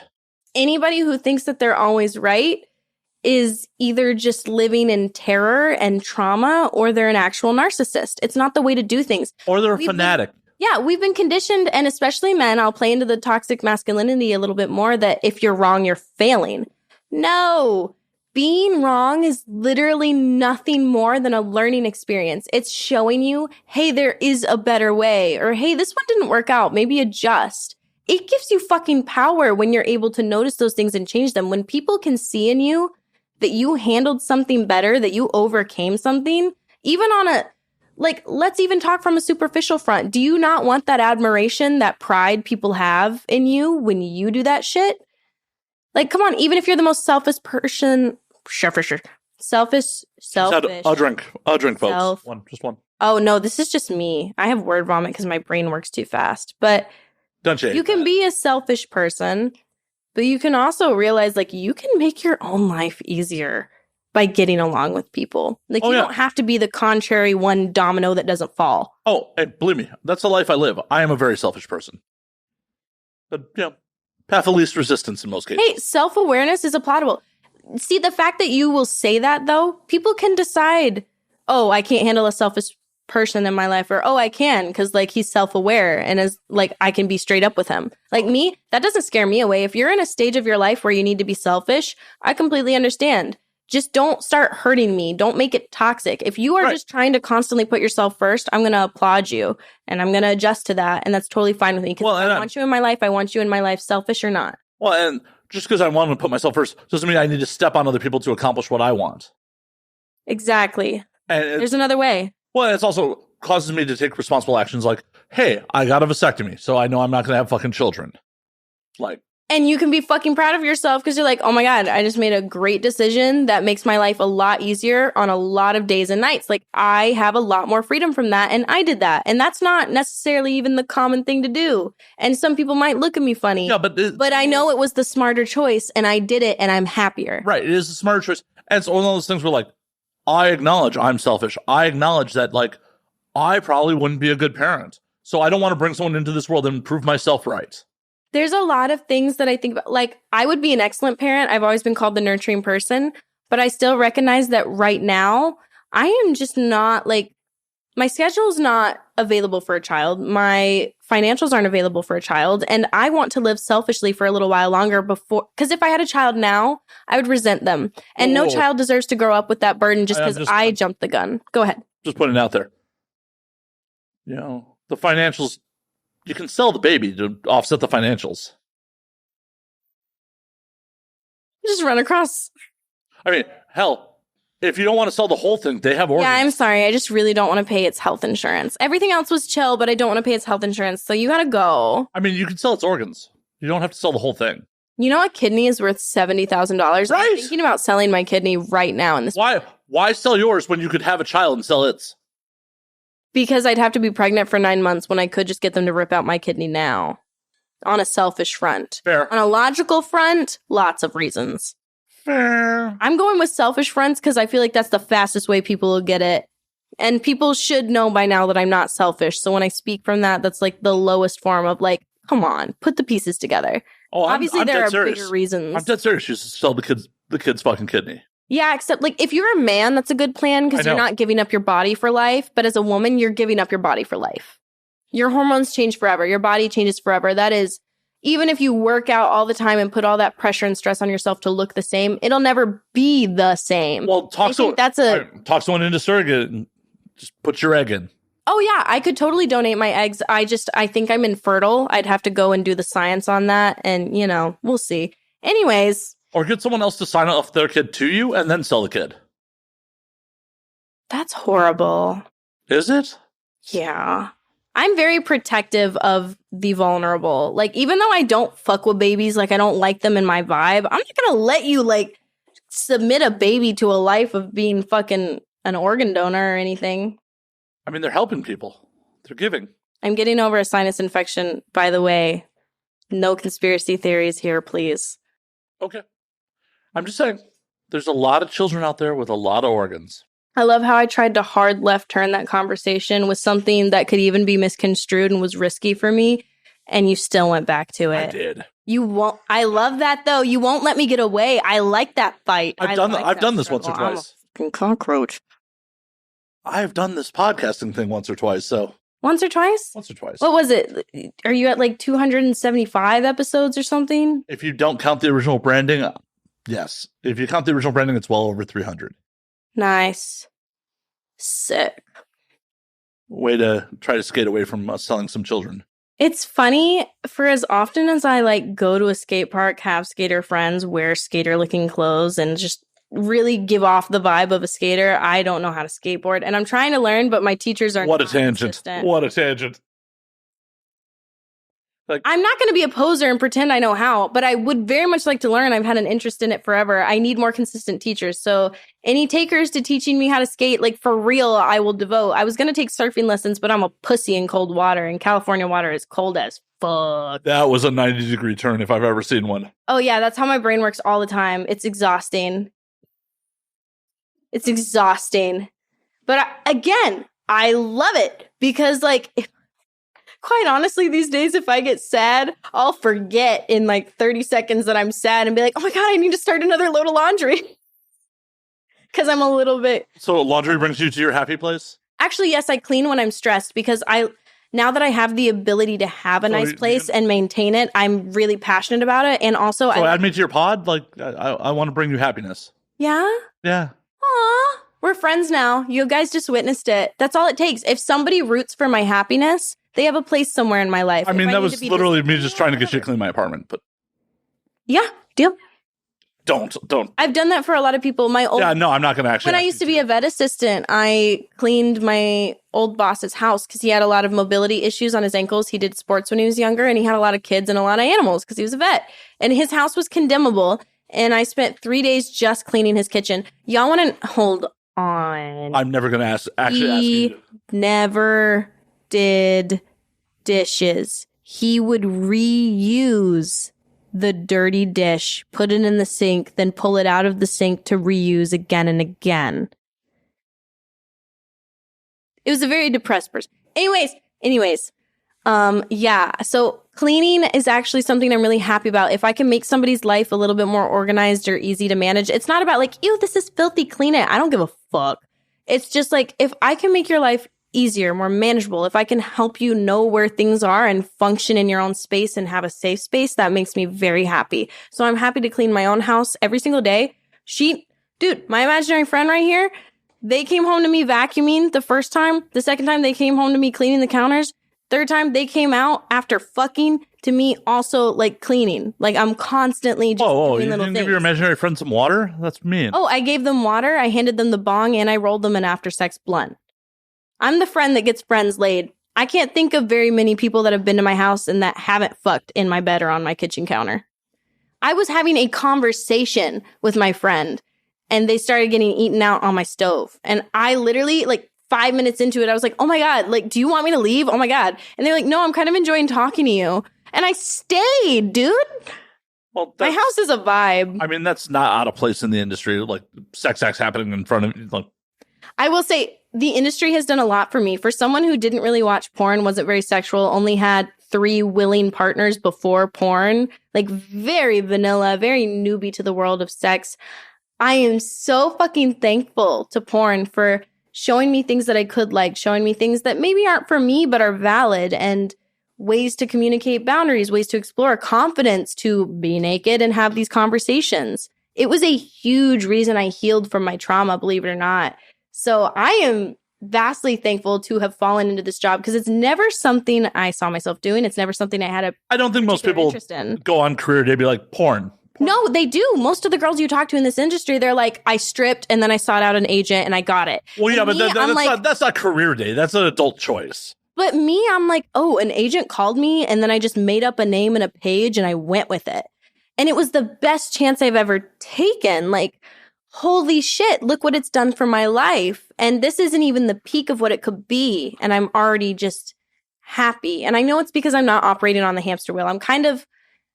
sex workers are a little bit privileged in the fact that they get to operate outside of society, but they are... It's a different hamster wheel. Yeah, it is. Oh, there's plenty of fucked up shit. Like, I reference frequently, like, it feels like high school. It feels like politics. 100% it is. The more I'm in here, the more I gossip is insane. Oh, it took me... Like, my first year in, I was like, oh, this is chill. I'm on, like, 2.5 years now, and I'm like, oh, my God. Like, I've uncovered conspiracy theories about me that I didn't even know were happening, and I don't even leave my house. Like, how do you know my name? What the fuck is happening? I've gotten DMs about people, like, getting me tattooed on their leg, and I'm like, oh, my God. Like, this is not a life I would ever have, and this is so exciting, entertaining, and... like, amazing. I can turn this into whatever I want. Porn has done a lot for me as far as comfortability, confidence, healing from traumas, exploring my own interests. I never looked down on it, but I just didn't pay much attention to it. And now that I pay attention to it, I can find all the beautiful parts. There are plenty of ugly parts, obviously. I mean, but there's plenty of ugly parts to everything. Yeah, exactly. You have to choose to be the one to flock to the positive and think about it. I'm not saying don't be a realist and act like everything's all okay, but just... acknowledge what it is and choose to go with the better thing. The better thing for you, the thing that feels better in the moment. If it doesn't work out, change it later. It's okay. Life isn't as high stakes as people make it feel. The only thing that's high stakes is losing the life. It's not about how you live it. This is yours to figure out. This is yours to navigate. This is yours to figure out what's right and wrong for you because that's subjective. There's no all-in-one morality guide for anybody. There's a bunch of different religions that have takes on it, but we do not have a guide. So once again, pork is delicious. Yeah, trusting your instincts is one of the purest things you can do in the world as fucked up as it is now. And I feel like porn has almost pushed me to follow those instincts and like let go of, oh my God, like, am I getting a double chin on camera? Or am I discovering that I really like threesomes for the first time in my life? Do you? I do. I got to be with a woman for my first time because of porn, even though I've been, interested in women forever. I got to have... What was the hesitation of not pursuing that in real life? When I was in my years where I talked and I was an adult and able to date, I had fallen into terribly abusive relationships. I have been in abusive relationships for 7 years and just got out of them now. So... How long ago now? Fucking woohoo! Like months? Like... March of this year. Wow. So March to April, May, June, July, August, September, October. About to be November. Yeah, so it's like between 7 and 8 months that I've been living an adult life for myself. It's the first time ever, and it's amazing. And I'm so thankful that, like, I have a safe environment to try these things, too. Like, think about it. They're tested. Like, there are people that are on film and camera, so they can't just be, like, a homeless guy from the alley. Like, they're vetted. They have references. Unless you're doing a bukkake. I'm just saying, like, for them to even show up on the set, they have to be tested. They have to have at least one reference or someone backing them. And, like, they've probably worked with your friend. So you know. And they're Googleable. Like, it's not a stranger. It's somebody safe to be doing these things with. We have boundary talks. We have paperwork. We have...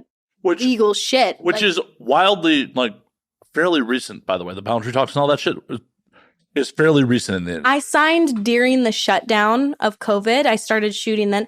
I came back with the first wave. Like, my first scene was kind of one of the first scenes that came out after, like, the shutdown.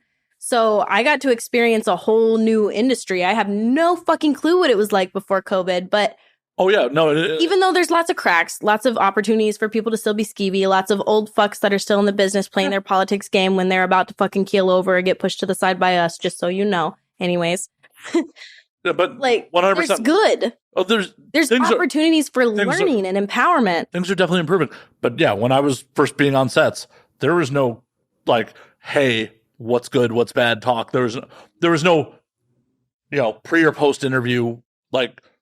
And you'd hear horror stories from some crews that were doing post interviews, but performers would be like, Yo, I didn't get my check until after the post interview, so I was afraid to say anything. Yeah, I even still will feel out sketchy moments. Like there's a time like, oh my God, like this check bounce. Like this feels like I did something weird, but it's just a simple answer most of the time. But still, it gets you in thought processes of like, I'm managing myself as a brand. I am the business. So I have to be in tune with myself. This is the first job that encouraged me to take care of myself. I used to get sick. I was sick all the time. I have an autoimmune disease. This job, because it keeps me physically active, it encourages me to drink water, be hydrated. It encourages me to go out, get a suntan, get vitamins. I'm healthy. I feel the best I've ever felt. I thought I was a depressing, dark cloud of a person with no energy. I only laid on my bed in my free time. Now, oh my God, do you want to go rock climbing? Do you want to go to the dog park? Do you want to do this? Do you want to do that? I'll take you to the arcade bar. It's free arcade games and I'll buy your drink. So don't even worry about spending money, girl. Like, I live a life and I Girl, I'm in. good. Girl, Fuck yeah. That was so cringy. Whoa. from both of us. You're welcome. Watch that be the one thing people remember from this. I'm going to clip that for sure. Oh, yeah. Is it going to be a GIF? I'm going to turn into a meme. You could. Laugh at me. Laugh at me and give me your money. I don't care if I look like a joke. Anyways. I actually don't. I don't care anybody's viewpoint of me anymore. I mean, you shouldn't. I go to sleep like a baby every night the way I operate. So if you have a problem with it, like we're just not a good fit. That's fine. Well, again, not saying I'm perfect. I'm still growing. I still learn. But I'm confident that at least at the end of the fucking day, like I've said 100 times in 100 different ways because it's very important to me, I do not leave a negative impact with people. Well, at the end of the day, the opinions of the anonymous do not matter. You can't be everybody's cup of tea. You can't be good enough for everybody. If you're good enough for this person, that will automatically make you not good enough for this person. Well, and it's also... It's taste. It's subjective. If you wouldn't take someone's advice, why would you take their criticism? I recently saw that quote and that hit me so hard. I came across it and I cried a little bit because I was thinking, I had one of my toxic exes hitting me up all the time. Like, why do you never listen to me? Why do you think you can do no wrong? And I was like, it's definitely not that. What is it? What is it? What is it? Oh, it's that I don't accept you telling me I did wrong when I fucking lived it and I know what you did and I don't respect your opinion and I don't like the way that you treat people and you live your life and I don't want to be like that. That's why I don't care. It's not because I think I'm hot shit and that I don't need to change. I always will need to change. That's people. For real. Like, be honest with yourself. You're never done. And if you are, like, what a boring, monotonous life you must fucking live to be that complacent. And I'm sorry, because there's better for you. So. But we need you people. Yeah. It was like that moment where I could even realize how much he was gaslighting me. I was like, oh my God, like every time he couldn't be wrong and he called me a narcissist and he projected, I know why. Like, I know why I didn't care. And it's not because I'm a bad person. And it's not even because I was fed up at that point. It's because I don't want to be like him and I don't want his advice. I want to be like somebody who makes people feel good. I want to be like somebody who doesn't lose their temper. I want to be like somebody who cares what the fuck you're saying. And that's what I strive to be. You selfish asshole. You dismiss me. Like you don't even hold down a job and you're 25. Like all these other things. I don't care. And I don't feel bad about it. That's the thing that I realized this year. I don't have to feel bad about having opinions. If it doesn't match up with yours, I will never attack you for it. Let's just exist separately because we clearly have very different backgrounds and viewpoints. Yeah, depending on your opinion, I may attack you for it. I mean, I obviously have like, if you think slavery should come back, fuck you and your chicken strips. Like, get the fuck out of here. Whoa, we should definitely put white people in slavery. Oh my God. Yeah. Honestly. Consensual slavery, but. Here's what I would love. I would love taking every CEO of any major company and making them a slave, even if it's just for a day, a week, a month, anything, because I know they'd be fucking bawling. And not bawling because they're being mistreated, bawling because they're living life like the fucking rest of us and seeing what their impact is on people. And I love that. Like I said, my whole life goal is making you question yourself in the mirror. Because if you question yourself in the mirror and you come to the conclusion that you're fine, cool, you're good in yourself. And if we still don't match up, that's fine. If you question yourself in the mirror and you're like, oh my God, like she's right, or oh my God, I could do better, you change. You hurt less people in the future. You make yourself happier. Something happens. Some ball gets rolling and we're not just sitting there waiting for things to get better. And that means fucking something to me. Like that means a lot. I want that. I want to make that happen. I don't want to torture you for the fun of it. I want to make you question yourself. Because if you're confident, cool. If you're not, what the fuck are you doing? Claim yourself, claim your life, live it how you want to live it, leave the impacts you want to leave. You can. It's not easy. It's not fun most of the time, but you can. And it will, in the long run, make you feel better, more capable, more happy, like more at peace with yourself. Me, I'm not afraid of death. And it's not in the same way of me not being afraid of death when I was trying to commit suicide because I just wanted peace. I'm not afraid of death because I've already done the impossible. If I can do more, I want to keep doing it. Absolutely. I'm not done yet. But at this point in my life, if I died, if I keeled over, I know that I would have my 2 dogs in my hand, and I know I would have my friends to remember every good moment with me. I know I would have my mom to be like, that kid forgave me for the impossible, like she was great, like all these good things. I know I left good marks somewhere, even if I didn't get it right all along the way, even if I stole my TV from Walmart and they're still salty about it. Like, I did something. Though if you keeled over right now, thankfully you would die on a leather chair and it'd be easy to clean the stains up when you voided your bowels. But the white leather couch, you gotta just Lysol wipe that real quick. And if there's crayons stuffed in the middle, don't question why there were crayons on a porn set. Just wipe them off your knee. Keep posing. True story. I still don't know why there were crayons in that secondhand couch. Secondhand couch. You think porn sets are buying couches new? If they are, it's from Amazon with 1-star reviews. Let's be honest. No, that's Wayfair. The convenience of it. That's Wayfair that stuffs kids in the couches. Oh my God, yeah. Dude, I actually 100% believe that. They had a one little wardrobe thing listed for $15K with a name. It was like Samia or something. It's like, you're telling me that's not a kidnapped child named Samia in that wardrobe? Like, dude, why the fuck why is it only Ashton Kutcher who's still fighting sex trafficking right now? Like, that's really the only communication I get from. Obviously, I know there are more people fighting it. Well, the problem is, but the only communication I see is those Ashton Kutcher videos, and I'm like, why is this the man fighting it? Conflate legal and consensual pornography with sex trafficking.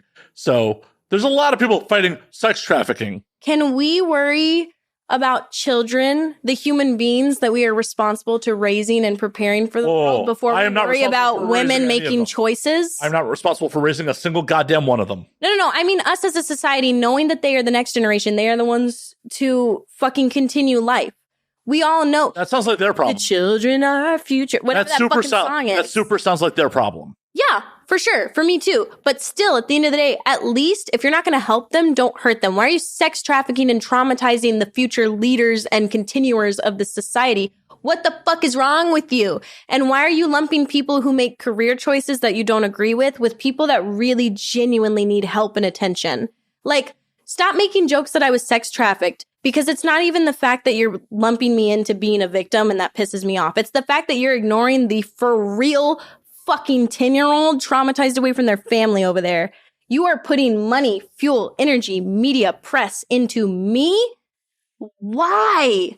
I don't need your help. I'm honored that people enjoy their puritanical me, bullshit. But help them. Because their puritanical bullshit is performative and it is there to suppress what they don't agree with. Not that they actually give a fuck about saving anyone. I would completely agree. The whole saying pro-life really does disturb me. Like, I really just wish you would call it pro-birth, because the reality is, like, all those main points you always see, you aren't pro-life because you don't want to support them getting their EBT. You don't want to support them getting government help. You don't want to support foster care. You don't want to put more people into social, like, systems. You don't want to take care of them. You don't want to band together as a village and raise them in the church. No, you don't want to support the single mom.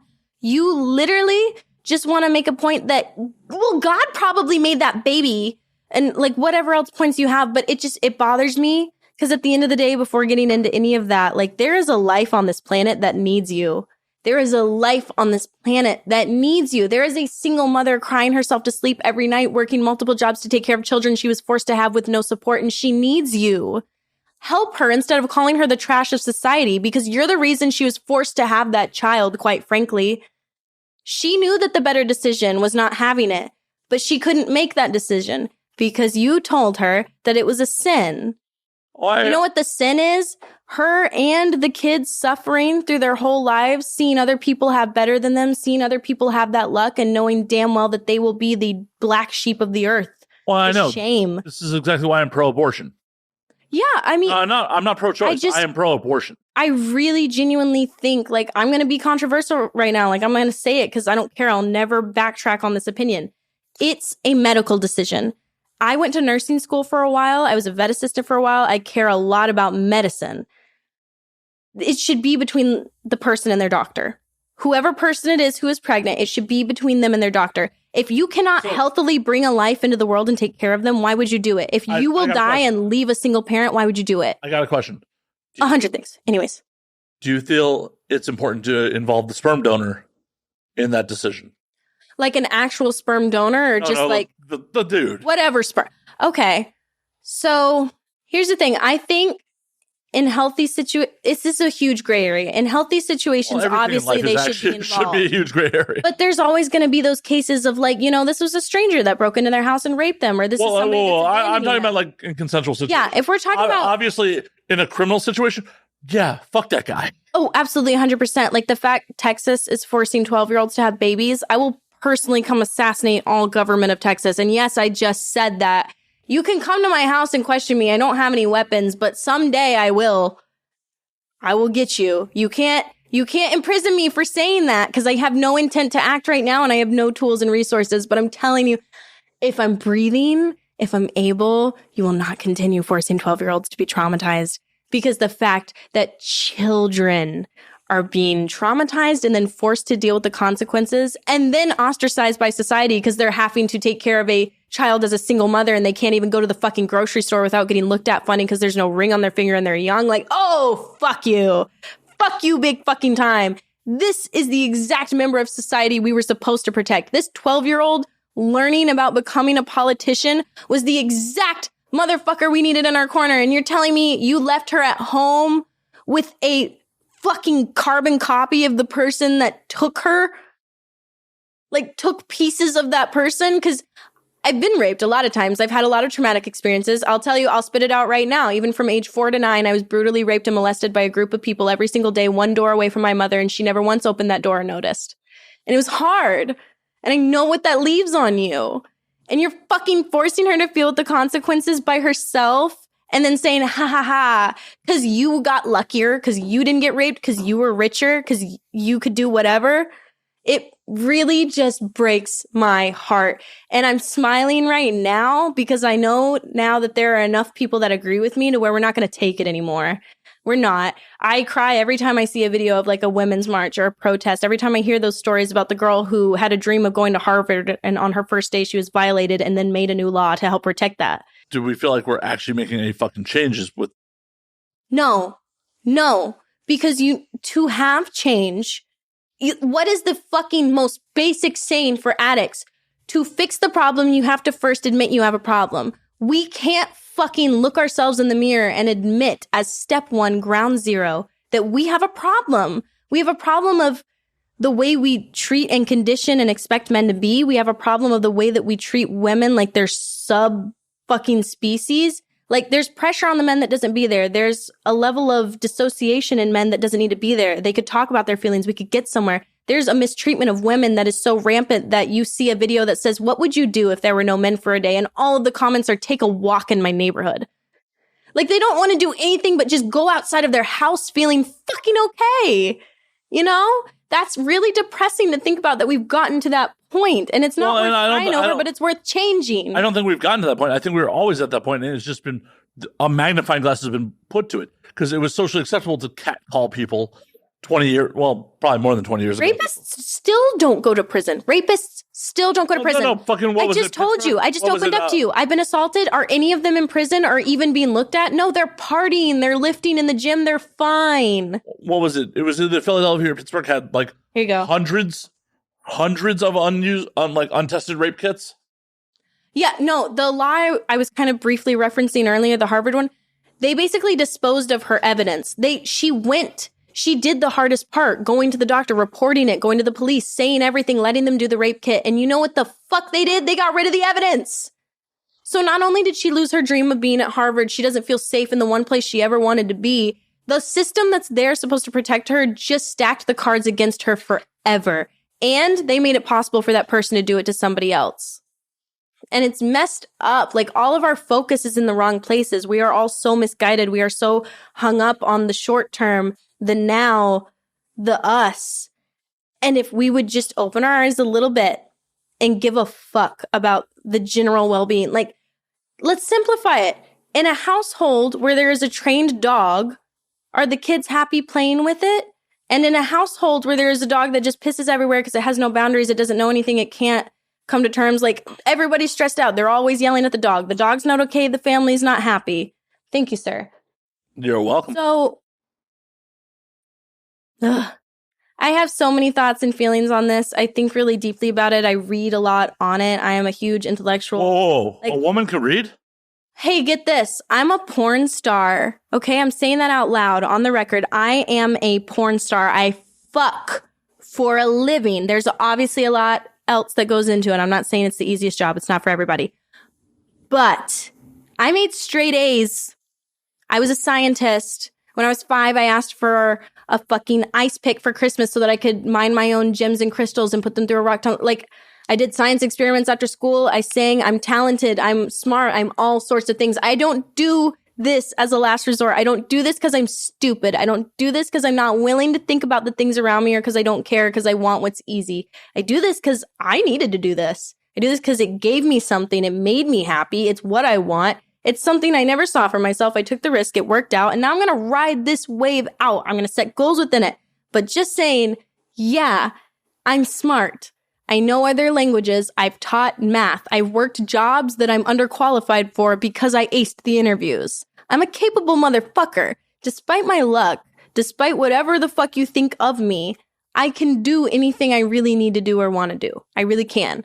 I promise you, as traumatized as we are, as many of us have daddy issues, there is no reason to have a stigma on these people because, quite frankly, we're doing the thing you're too fucking scared to do or the thing that you haven't had the opportunity to do.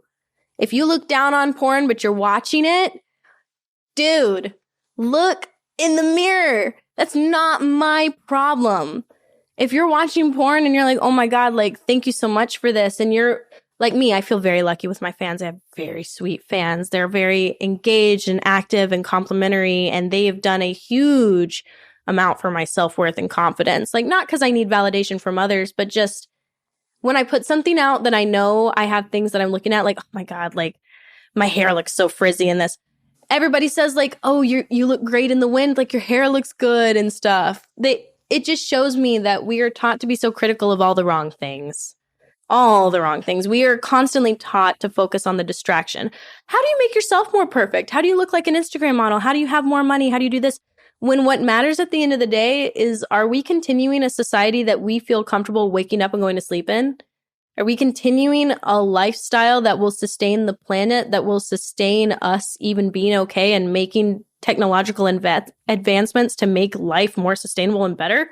Is that not, like, get to the primitive page of things? Even if you don't believe in any sort of feelings or anything at all, do you want life to end?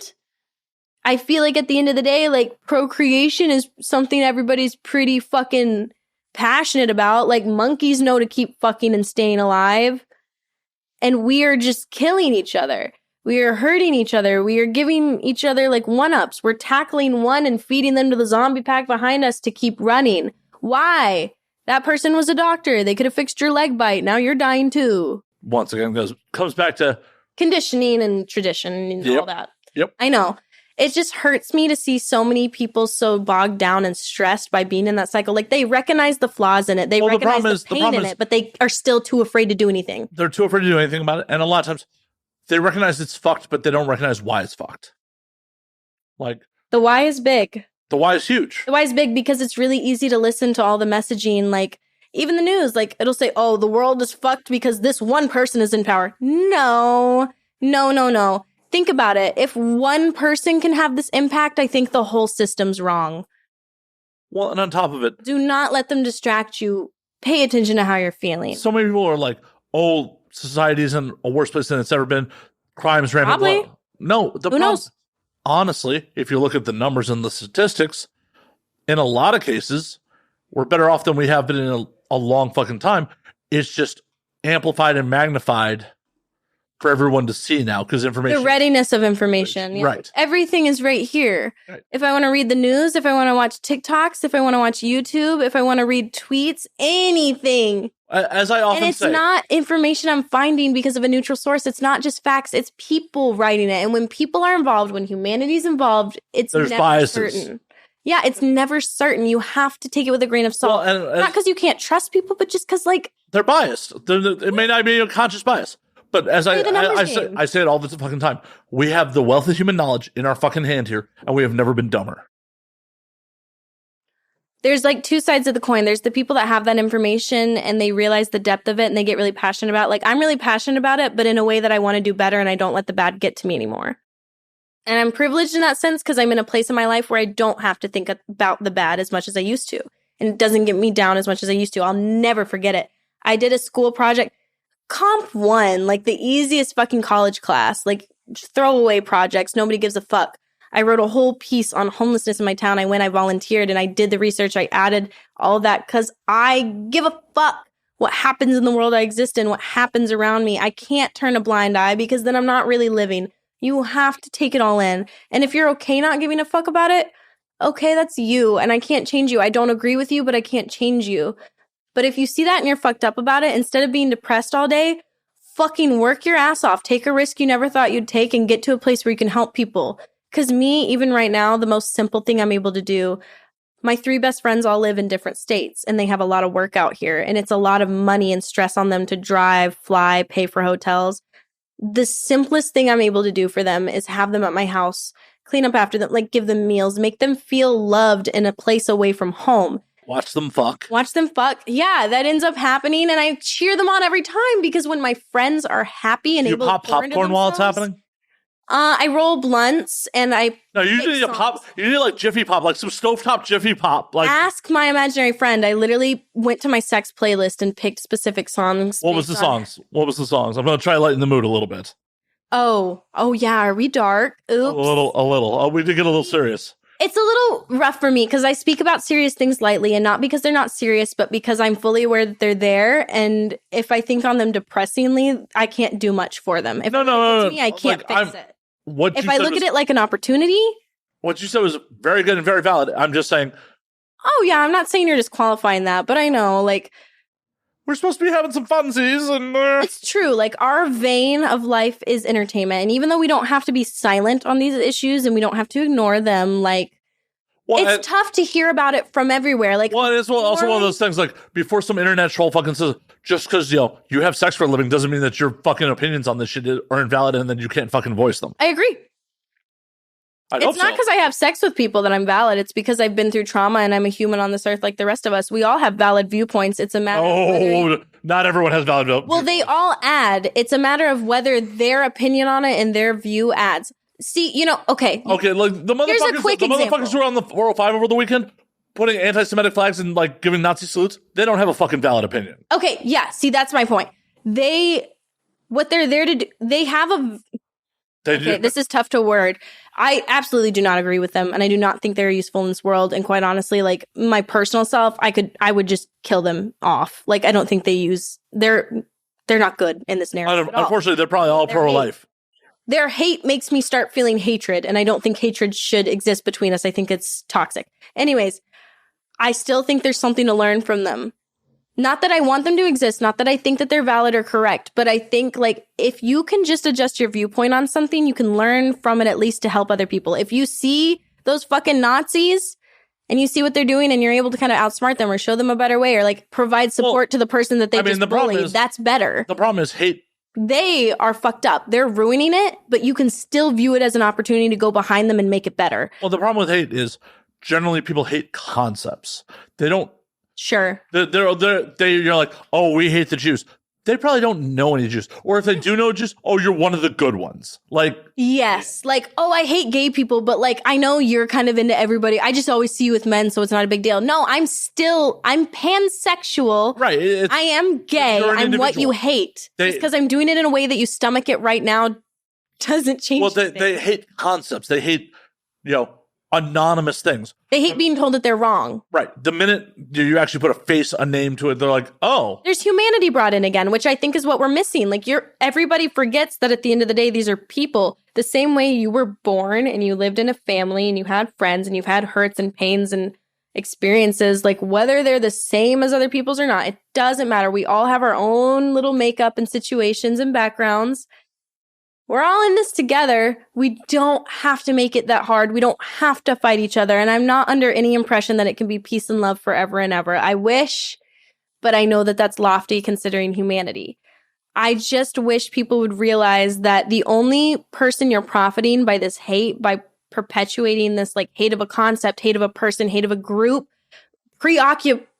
just being preoccupied with that hate, you're missing an opportunity not only to help other people, but yourself. You're missing an opportunity to be happier with the one life you have. You're spending it wreaking havoc, spreading terror, spreading fear, spreading hate, spreading hurt, when you could literally wake up and go to bed smiling every day. Well, I'm assuming for some of these people, it's them trying to, in their mind, regain their power because they feel powerless. And if, I hate this group, I have power over something in my fucking life. Right. And I've even noticed, like, to be specific about it, like, definitely gotten deep. Shit. Yeah. Should we go less deep? We can change it. We're about to wrap soon, so we can just. All right. We've been at this over 2 hours already. Really? Uh-huh. God, it's amazing how much I can talk about injustices in the world. I haven't even tipped the iceberg. And we only talked about like one potential orgy. Like, I'm not even being a hot porn star. I'm so sorry. I know that's what y'all came for. Hey, it's okay to occasionally, every once in a while, realize that there is a person attached to the vagina. And that's okay. Like, I love that you enjoy my vagina. Jack off to me all you want. But I'm just saying, if you're the type of person who's into personalities, I've got a pretty cool one. Don't jack off so much that you injure yourself, though. I don't want to be a thing. Have you done that? Is that why you're bringing it up? Oh, I've definitely rubbed myself raw in my life. Raw? No, I mean like legit injury. I don't mean, it kind of feels like I started a fire today. I mean, no. Like, chafing is definitely a thing. Duh. Right? Like, go to the beach with some thick thighs. You know that. Right, but that's still an injury. I wonder if these can even get on under my... Oh, the pseudo-intellectual glasses have come out. I'm starting to not see, not because of the drinking, but just because I need eye drops. Just like, Matt's blinding me with his whiteness. It's okay. Do you want them off? I don't know. People might like my other look. Once again, I don't think anybody knows I actually wear glasses. I think the only time I posted in these, they assumed they were fake. They're real. Also, as discussed before we got on air, I super do not care how you look on camera.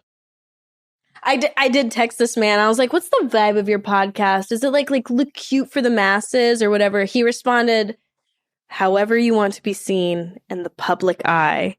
And I was like, whoa, like, is this man an eagle? Why did that I read that in a voice in my head. But you know how I wanted to be perceived in the public eye? In my favorite shirt and my favorite sweatpants. Yeah. Because this is how I look on the day-to-day basis, and it's what I never get to show. I know y'all know what I look like in a dress, but do you know what I look like when I run my errands? Do you know that I'm like still a radiant, happy person who's mobile in sweatpants? Yeah. Because we can do that. At the end of the day, I want my guests to be fucking comfortable. I don't need you to show up like set hair and makeup are fucking ready. Which, like, I would, too. If that's what you wanted, I would. But given the opportunity to show people a real side of me and hear me speak, I would rather than be... Yeah, but I would be asking you the vapid fucking bullshit questions if that's what I wanted out of you. How'd you get into the industry? Who would you most like to work with? Who are your role models? What is your favorite position? Missionary. And you know why? Because it's versatile. You can either be up close and passionate and touching, or they can be leaned back and you can watch all that shit that's going on. And it's the most fucking comfortable for both people. Let's be honest. I don't care if you think it's a vanilla answer. It's great. You can mix it the fuck up. I'm sure I love a lot of positions, but missionary is my favorite. And I know you didn't ask. You were making fun of the people that do ask, but I'm answering it in the way that nobody wants it answered, with logic. They want it to be a hot, sexy answer. And I'm not a hot, sexy person. I'm a dorky person who's really good at sex and has a really good time having it. And if that's not relatable, if that's not the porn you want to jack off to, fine, go somewhere else, but I think you're boring. If you just want to see the same people made and done up, or if you want to see the person that's literally like doing disco in between takes, that's me. I have videos of it on my Twitter. Like, I am a person that I think is worth knowing, and you can jack off to me and I fucking cheer you on for that. I'm honored. Well, I'm looking to jerk off to people that don't speak English, so. do that too. If you just think I'm attractive and you're able to simplify your experience that well, like, oh my God, I think she's attractive. I'm going to have a great moment. I'm sorry. Do it. You speak English. Do it. I'm so glad I could help. But if you're at all interested in what this industry is really like, what these girls are really like, what we're really capable of, please give me a shout. You know what I do? I go rock climbing with the sound guy. I go to the arcade bar with the PAs and my business partners. Like, yeah, I also fuck my best friends in my kitchen and all that shit because those boundaries are broken and we're also open and it's amazing and beautiful. But we have those talks about life and what we're looking for and how hard it is to be ostracized by society for something that they're looking at a very surface level thing. If you really care, if you have real concern for us, if you really genuinely think I'm getting sex trafficked, go look at my Twitter, DM me, ask me anything. I'm the happiest I've ever been. It's the last thing I thought. I came from a very conservative background, conservative state, the South, the Bible Belt, all of that. But I'm telling you, like, no longer being ashamed of my body and doing something that people would view as unclean or dirty has given me so much in life. And I'm so, so thankful. I'm so happy that other people can watch it because even if I look like a train wreck or even if I look hot, like, I'm real. I'm a real person. I could be your neighbor. I could be the girl down the street. I could be the girl anywhere. You could be the girl sleeping under my bed for last year, apparently. 100%. I have been doing that. I'm very sneaky. But, like, I don't have a boob job. I didn't pursue modeling. I worked in IT, and before that, I saved animal lives. And before that, I was a hostess. Like, I just wanted to be happy in life. And who fucking knew that the thing I was too afraid to explore, my own sexuality after trauma, is the thing that brought me happiness. So get over your fears, get over your stigmas. I promise I'm not a victim and I'm fucking happy. And it's not because I just fuck every day. There's a lot more that goes into it. It's because I'm on sets and I'm around people that view me as a person. Believe it or not, I may be just a vagina to the people on the internet, but on sets, I'm worth a boundary checklist. I'm worth an interview of, did everybody respect you today? Would you come back? Would you have us again? In case y'all don't know, those things happen. Like, porn, a lot of it is staged and fake, but a lot of times, like, you're given a safe, wonderful environment to just connect with a new person, feel a vibe, and explore yourself and them. And you can learn a lot from it, despite your stance on it. You can at least admit that there's a lot to be learned from the industry. And it can be used as a powerful tool because with the way that people hush all the sex talk and sex ed, like, we are some people's sex ed. And it matters to have representation in that. It matters to show that people can be comfortable and not just performing all the time and have different moments. And I know we're really limited on that on sets, but I think in our own content, that's the way we're kind of trying to show people we can be people. We can be sexual people, all of us. Bravo. That's my last deep thought. Anyways, you want to talk about something funny? Actually, I'm going to call last call. Yeah? Yeah. Because I don't shut up. It's okay. When actually people want to listen to me, I'm really excited because it's rare. Well, that's what I brought you here to do. I'll do it again. I'll be more fun. How? Probably, now that we have all the trauma and dark talk and stances out of the way and people know me, we can talk more about, like, my jokes and the fact that I do karaoke and, like, I want to judge stand-up and shit. I was going to be a stand-up comedian. I was going to be a forensic psychologist way back when. But anyways, last call. It is last call on this motherfucker. I told you, my life's a movie. I have no shortage of information or opinion. Good. We'll have you back on. Aw. Maybe. I mean, you haven't decided if you still want to deal with me, so... Oh, yeah, I've had a wonderful time. I know that this got deep, and if it's not your cup of tea and you just wanted to see me be funny and relatable, apologies. But you don't understand how rare it is for people in this industry to be taken seriously and listened to about their stances on things. And I genuinely... Wait, I took you seriously? You did. That's what I'm saying. As much as you make light of it, you engaged with conversation with me and you gave me a space where I can say things without giving me that look behind the camera of like, oh, I'm going to cut all this out. Oh, no, I totally am. It's going to be like 10 minutes long. Oh, word. Totally fine with me. You know, this isn't my first podcast. I'm sure people will get bits and pieces from everywhere else. I'm joking. But I'm just saying, it means a lot to me to be able to have the space to talk as a person. Like, I love being this sexy figure because I never thought I could be that. I was the emo quiet kid. But I also think it's really important to acknowledge people can be sexual. People can be hot. People can be porn stars and still give a fuck about the world. And we're not all victims. Even the ones of us that play into the high school shit, like, We're women that want better for ourselves, and we're doing it. Whether you can see it or not, we're fucking doing it. And if you give a fuck about what we really think and you want to know us in real life and you want to make all your comments about I wish you were my girlfriend, this is what you'd put up with. This is what you'd get as a girlfriend. You want a porn star girlfriend? You're still getting a person. We don't just fuck 24/7. Oh, and you're getting a girlfriend you need to draw an Epsom salt bath for. Yeah, and I'm not saying that to ruin the visage. Oh, I am. I'm 100%. Okay, yeah, there's a ton you could ruin. But again, that's not the point. My point You need to understand that, like, your girlfriend's going to go fuck other people tomorrow. My point is also, like, no matter how big I get, no matter how many people blow a load on a screen with my face on it, I don't give a fuck. I'm still a person. Don't ruin your electronics. Please don't ruin your electronics. Your girlfriend at home could feel the same way as me and do the same dirty shit. Do you give her the space to do it, or do you continue to, like, put all these ideas around sex and you're scared to explore? Explore yourself. Live your life free. That's what I'm here to do. Porn or personal life, I am always an open, honest person, and I will talk about anything you want to talk about. I will be straight up with you. I will reflect on everything honestly and for as much time as it takes to fully digest it. I don't say things if I don't mean them. So I often do. Have hot sex, have deep conversations. Don't be creeped out by either. Have a good fucking time. Go take a vacation. Try a new position. Get a unicorn. Anything you want to fucking do, this is the only life you know you have to do it. So do it and don't give a fuck what anybody else says. And don't let your own conditioning or someone else's tell you that they can only be sexy, only be smart, only be this. I'm the dorkiest person I know. I'm one of the smartest people I know. And I'm one of the sexiest people I know. And the most modest person I know. Dude, it took me till year 24 to be able to say that. And if it sounds conceited, I will accept that, because for 23 years, all I did was talk about how shitty I was. So if I sound conceited now, great. It's at least better than hating myself the way I exist. Bravo.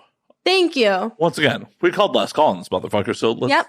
Last call. Live your life. Thank you. Also, let the people know where they can fucking find you. Oh my God. Find me on TikTok. I'm just trying to start that out. It kind of scares me because I'm mentally like 70 years old, but it's Delilah X Day. Instagram, official Delilah Day, because that one's been deleted. Twitter, Delilah X Day. OnlyFans, I am bumping that up and getting on new platforms. You can find me with one of those usernames. I don't know. Anyways, thanks for sticking around if you did. And if you didn't and you hated what I said, I don't care. And just know that I'm going to sleep like a baby tonight anyways. And thanks for sharing White Russians with me. They're the first cocktail I ever tried. And last call was forever ago, so I'm going to shut the fuck up. Awesome. I'm going to sleep like a baby too. I'm looking forward to being tucked in. I'm still waiting for that goddamn song. We're going to have to video me giving you a lullaby so that they know I wasn't joking. Because I'm not. I'm going to have to set up cameras in my room. Jesus. As always, you can find me at Matt_Slayer on Twitter, Matt Slayer on Instagram, Matt F. Slayer on Facebook, twitch.tv/Matt F. Slayer. You can find the Patreon, home of the exclusive content, though there is everything's going on YouTube on this one, at patreon.com/Matt Slayer. And you can find the podcast at And Now We Drink on Twitter, and Now We Drink _ on Instagram. And until next week, drink up, motherfuckers.